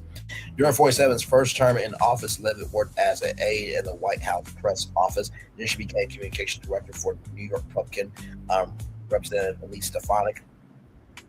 Leavitt briefed from the White House press room less frequently than some of her recent predecessors. 47 regularly engages with reporters during White House events and during his travels, primarily deployed Leavitt to fake news. I meant Fox News, slip of the tongue, and other conservative news outlets to 47 his agenda and take shots at Democrats in the mainstream media. 47's first term press secretaries include Sean Spicer and Sarah Trasham B. Sanders. I'm sorry, once again,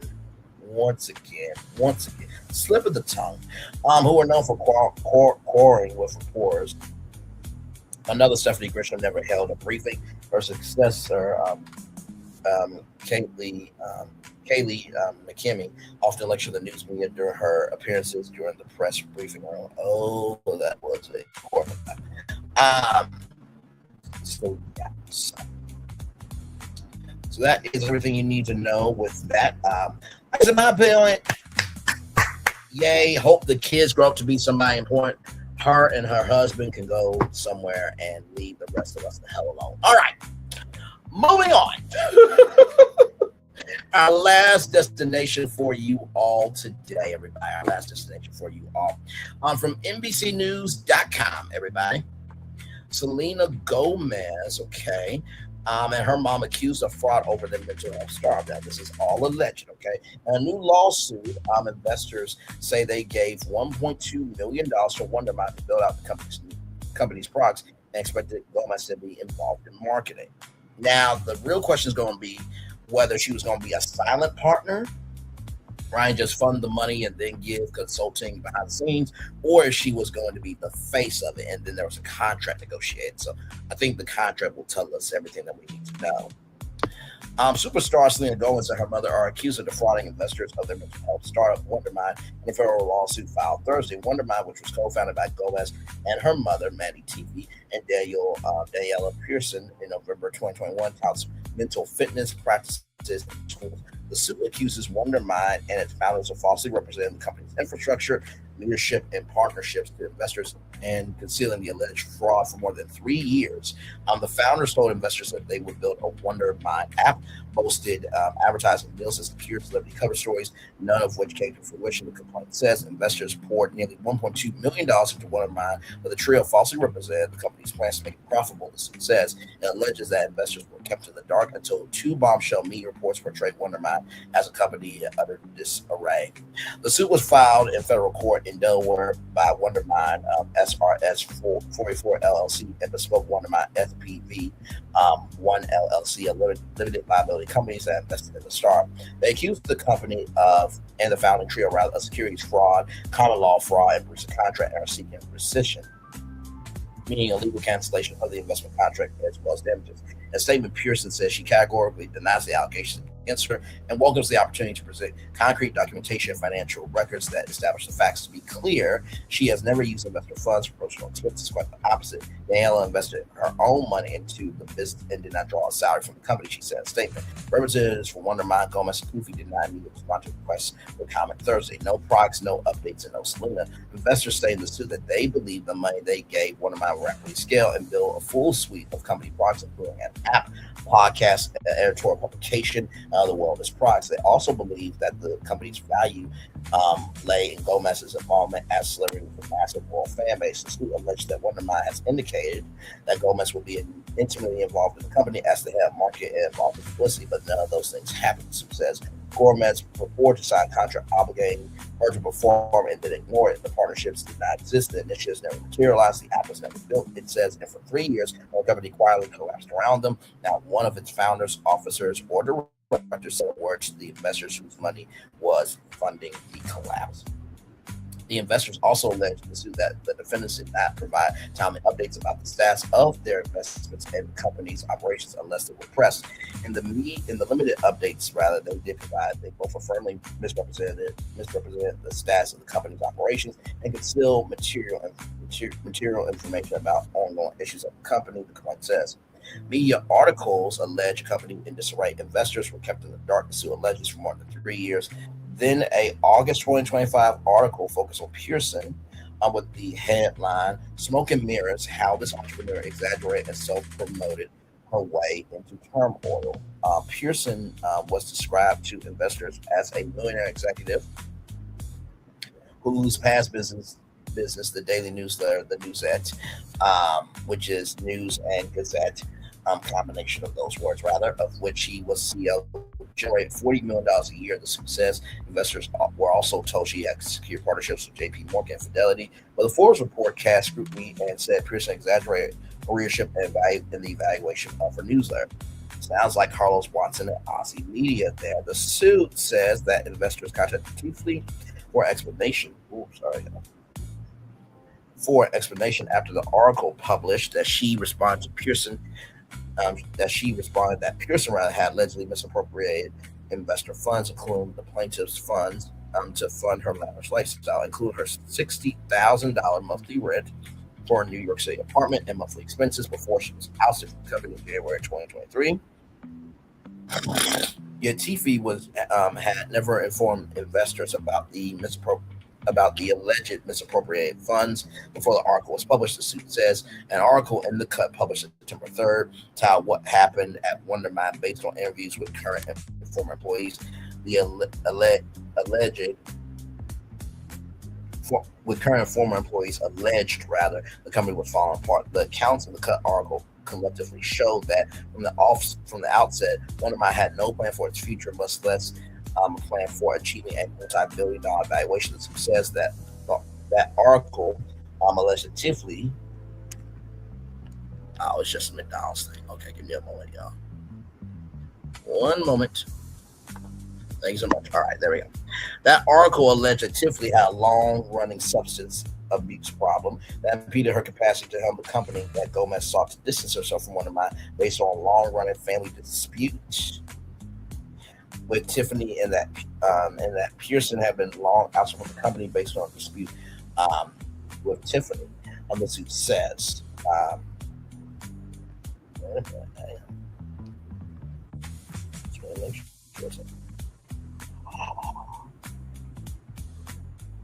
Her mom?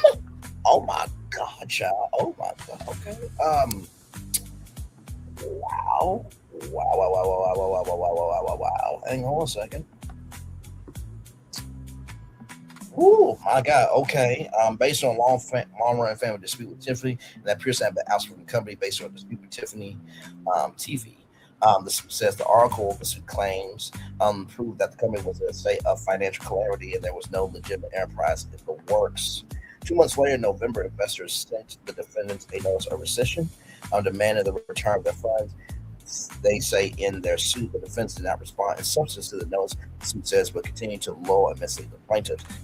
After the notice of rescission was sent, TV allegedly contacted Bespoke representatives suggesting that investors should not file a suit claiming the company had an escrow account return the investors. This week's lawsuit says when Andrew Risnick, part of Bespoke, followed up for details of the account and the return of funds, Tiffany disappeared. Says in short, there was no escrow account, or plan to return the plaintiff's investments. The complaint says. Misleading updates. The suit details several allegations of investors being given updates that end up being misleading or false. In June of 2022, it said Pearson told the plaintiffs that Wondermind had grown to more than 150,000 subscribers in 1 month, and she had met with executives at other companies regarding large advertising deals, and she anticipated closing with at least $5 million in ad revenue this year. She also said the company had interest in confirmation for cover story features from major celebrities, including Camille Cabello, Tim Cook, Elton John, Drake, Megan Thee Stallion, and more. The complaint says she said the company was starting to build its online editorial experience and ambassador referral program. The complaint says she alleged to have touted that the company had a potential future value of more than $4 billion. That led investors to believe the company had the foundation to operationalize.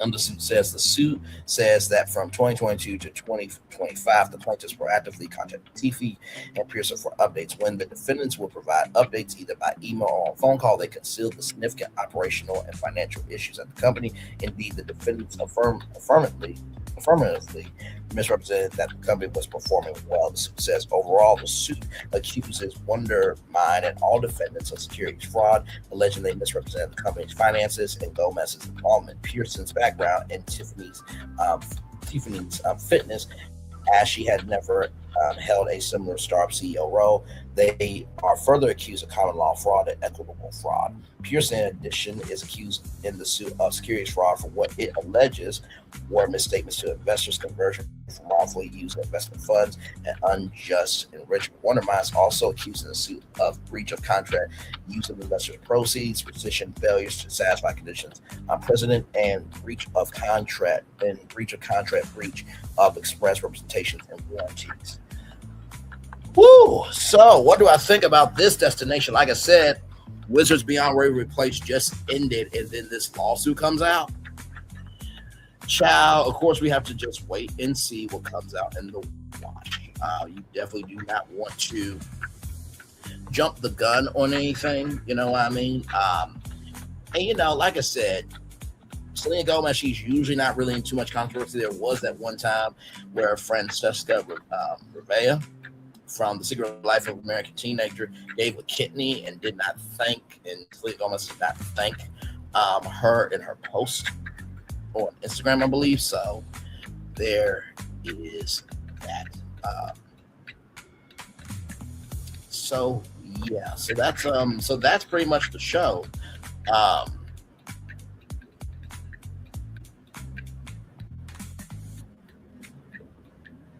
Let's see here.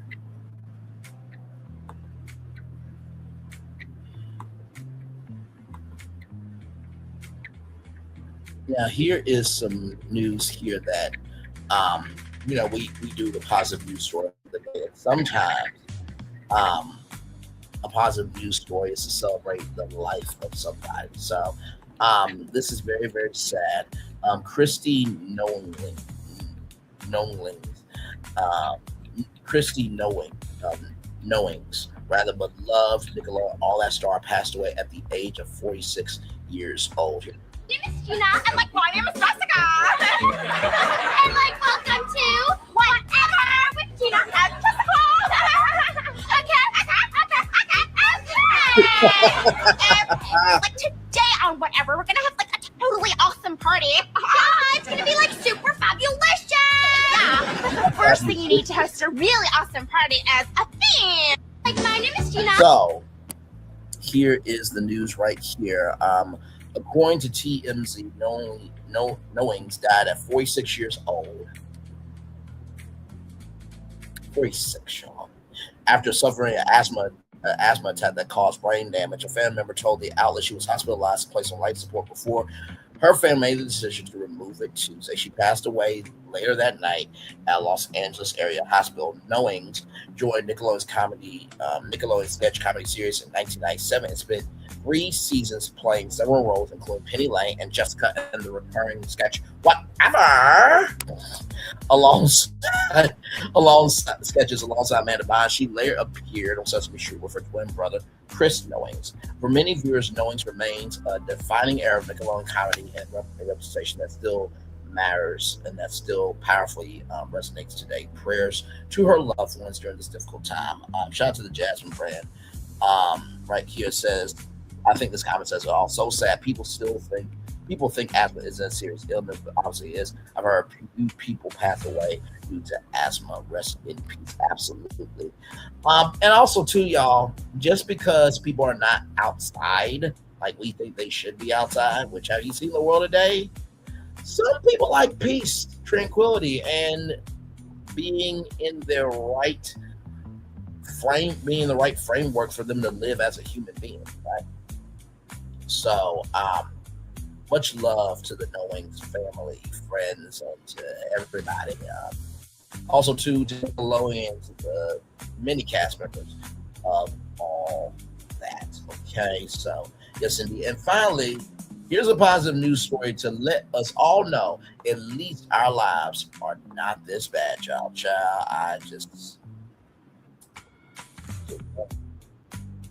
I say, be all angels in heaven, there is no victory for Ray J. Orlando Brown. I see myself in you, my nigga. And I ain't talking about when you turn around. Broke ass nigga. They call it po ass nigga. Or the whistle apart like a motherfucking pig, nigga. Can split open the gate. Ho ass nigga. I'm a ho ass nigga. Strike the fuck up. Pussy niggas get fucked. You a bitch, nigga. You want smoke? Ray J versus Orlando Brown. Watch this nigga get his ass whooped. Before God, I got something special for you, right up your asshole. Larissa Shields versus K. Scott Undercard. Saturday, August 15th. Live only on Zeus. This is gonna be at the State Farm Arena, child. I feel so bad for State Farm. They're just like, why do we keep getting these ratchet, Saturday ghetto ass events? Child, that's the show. Y'all, a little bit later on tonight, at 10 o'clock, BFP Imagineer, I gotta talk to them and see how we're gonna do it. But a little bit later on tonight, we will be here live at 10 o'clock for the movies and TV B23 breakdown live. So we'll talk a little bit later on that. But one love, much love, all love. I feel the love. I'll send it right back to you. Bye, everybody. Have a great weekend. Love you all.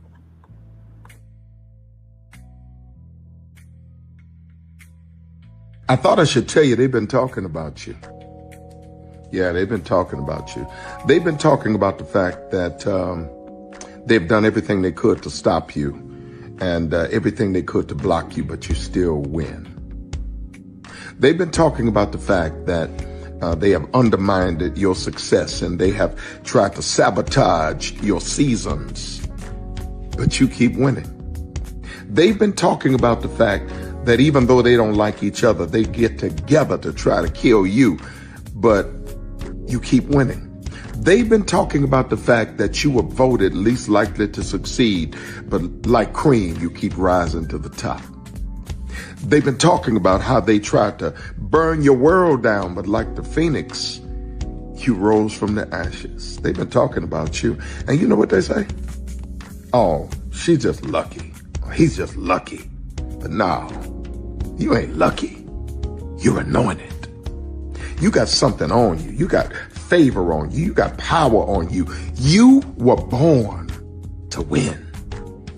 Now they can call it luck, but it's grace. They can call it luck, but it's favor. But whatever they call it, it doesn't matter, because you know what God calls you?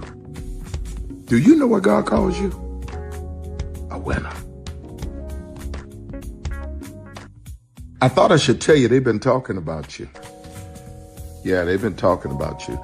They've been talking about the fact that they've done everything they could to stop you and everything they could to block you, but you still win. They've been talking about the fact that they have undermined your success and they have tried to sabotage your seasons, but you keep winning. They've been talking about the fact that even though they don't like each other, they get together to try to kill you, but you keep winning.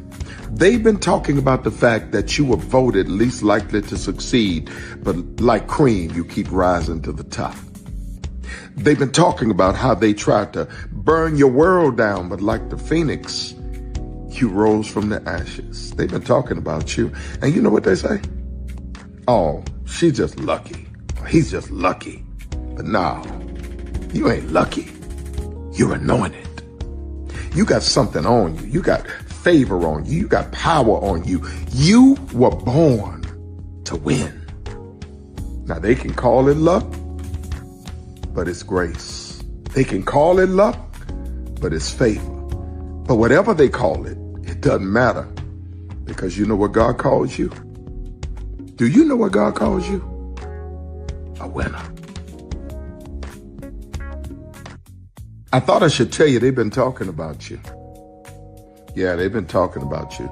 They've been talking about the fact that they've done everything they could to stop you and everything they could to block you, but you still win. They've been talking about the fact that they have undermined your success and they have tried to sabotage your seasons, but you keep winning. They've been talking about the fact that even though they don't like each other, they get together to try to kill you, but you keep winning. They've been talking about the fact that you were voted least likely to succeed, but like cream, you keep rising to the top. They've been talking about how they tried to burn your world down, but like the phoenix, you rose from the ashes. They've been talking about you. And you know what they say? Oh, she's just lucky. He's just lucky. But no, you ain't lucky. You're anointed. You got something on you. You got favor on you. You got power on you. You were born to win. Now they can call it luck, but it's grace. They can call it luck, but it's favor. But whatever they call it, it doesn't matter, because you know what God calls you? Do you know what God calls you? A winner.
Come with me if you want to live a more delicious life.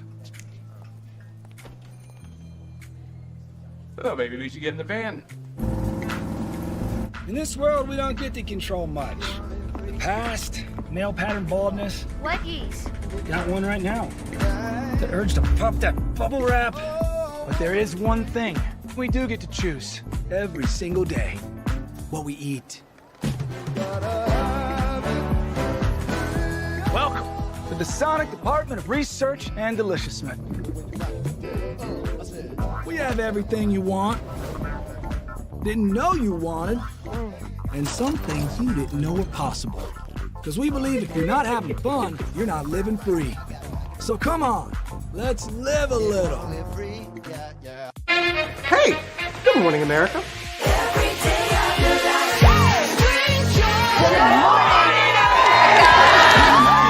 Good morning, America. Good morning, America. Good morning, America. Money! Are you ready? They are ready. Covering the biggest events in the country right now. There's a lot going on here this morning. It's always a good time. That's what the show's about. That's good. Really good. Very good. Coming in hot, Jimmy, coming in hot. It's far from elementary. Good morning, America. I'm not going to try to strut like Michael or anything. I have known George a long, long time. Have you ever gotten him to dance? Look at that face. You don't just see it, you feel it. I'm in. I'm in. I'm in. I'm in too. I'll be there. I am here and so happy. I'm in. I'm in too. I'm in. That tells you something when Snoop Dogg's in. Michael, George, Lara, Ginger. Prepare for a journey beyond imagination, beyond belief, beyond anything you've experienced before. Universal Epic Universe, a new theme park where you'll step through extraordinary portals to 5 immersive worlds.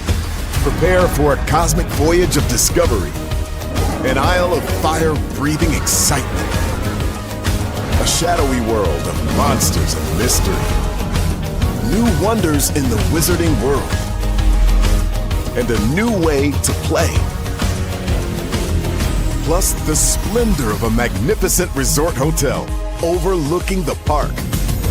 It's all new excitement at Universal Orlando Resort. A week's worth of vacation thrills with 4 amazing theme parks, a variety of spectacular themed hotels, and incredible dining and entertainment. It's all at Universal Orlando Resort, where you'll find new adventures every day. Explore the astonishing worlds of Universal Epic Universe at Universal Orlando Resort. Because here's the thing, a good streamer can find other content. Because here's the thing, a good streamer can find other content. Because here's the thing, a good streamer can find other content. I've been moving on my own accord, covering Black culture. There is more to life. I heard that, friend. Braylon, shout out to Braylon. Make sure y'all go follow Braylon in case y'all haven't. I love your content. I've been moving on my own accord, covering Black culture. There is more to life. I heard that, friend. Braylon, shout out to Braylon. Make sure y'all go follow Braylon in case y'all haven't. I love your content. I've been moving on my own accord, covering Black culture. There is more to life. I heard that, friend. Braylon, shout out to Braylon. Make sure y'all go follow Braylon in case y'all haven't. I love your content. Child, Braylon been over there doing his thing, minding his GD business, staying out of trouble, trying to get the folks some positive stuff to talk about, besides lying all the damn time. Child, Braylon been over there doing his thing, minding his GD business, staying out of trouble, trying to get the folks some positive stuff to talk about, besides lying all the damn time. Child, Braylon been over there doing his thing, minding his GD business, staying out of trouble, trying to get the folks some positive stuff to talk about, besides lying all the damn time. Child, Braylon been over there doing his thing, minding his GD business, staying out of trouble, trying to get the folks some positive stuff to talk about, Besides lying all the damn time.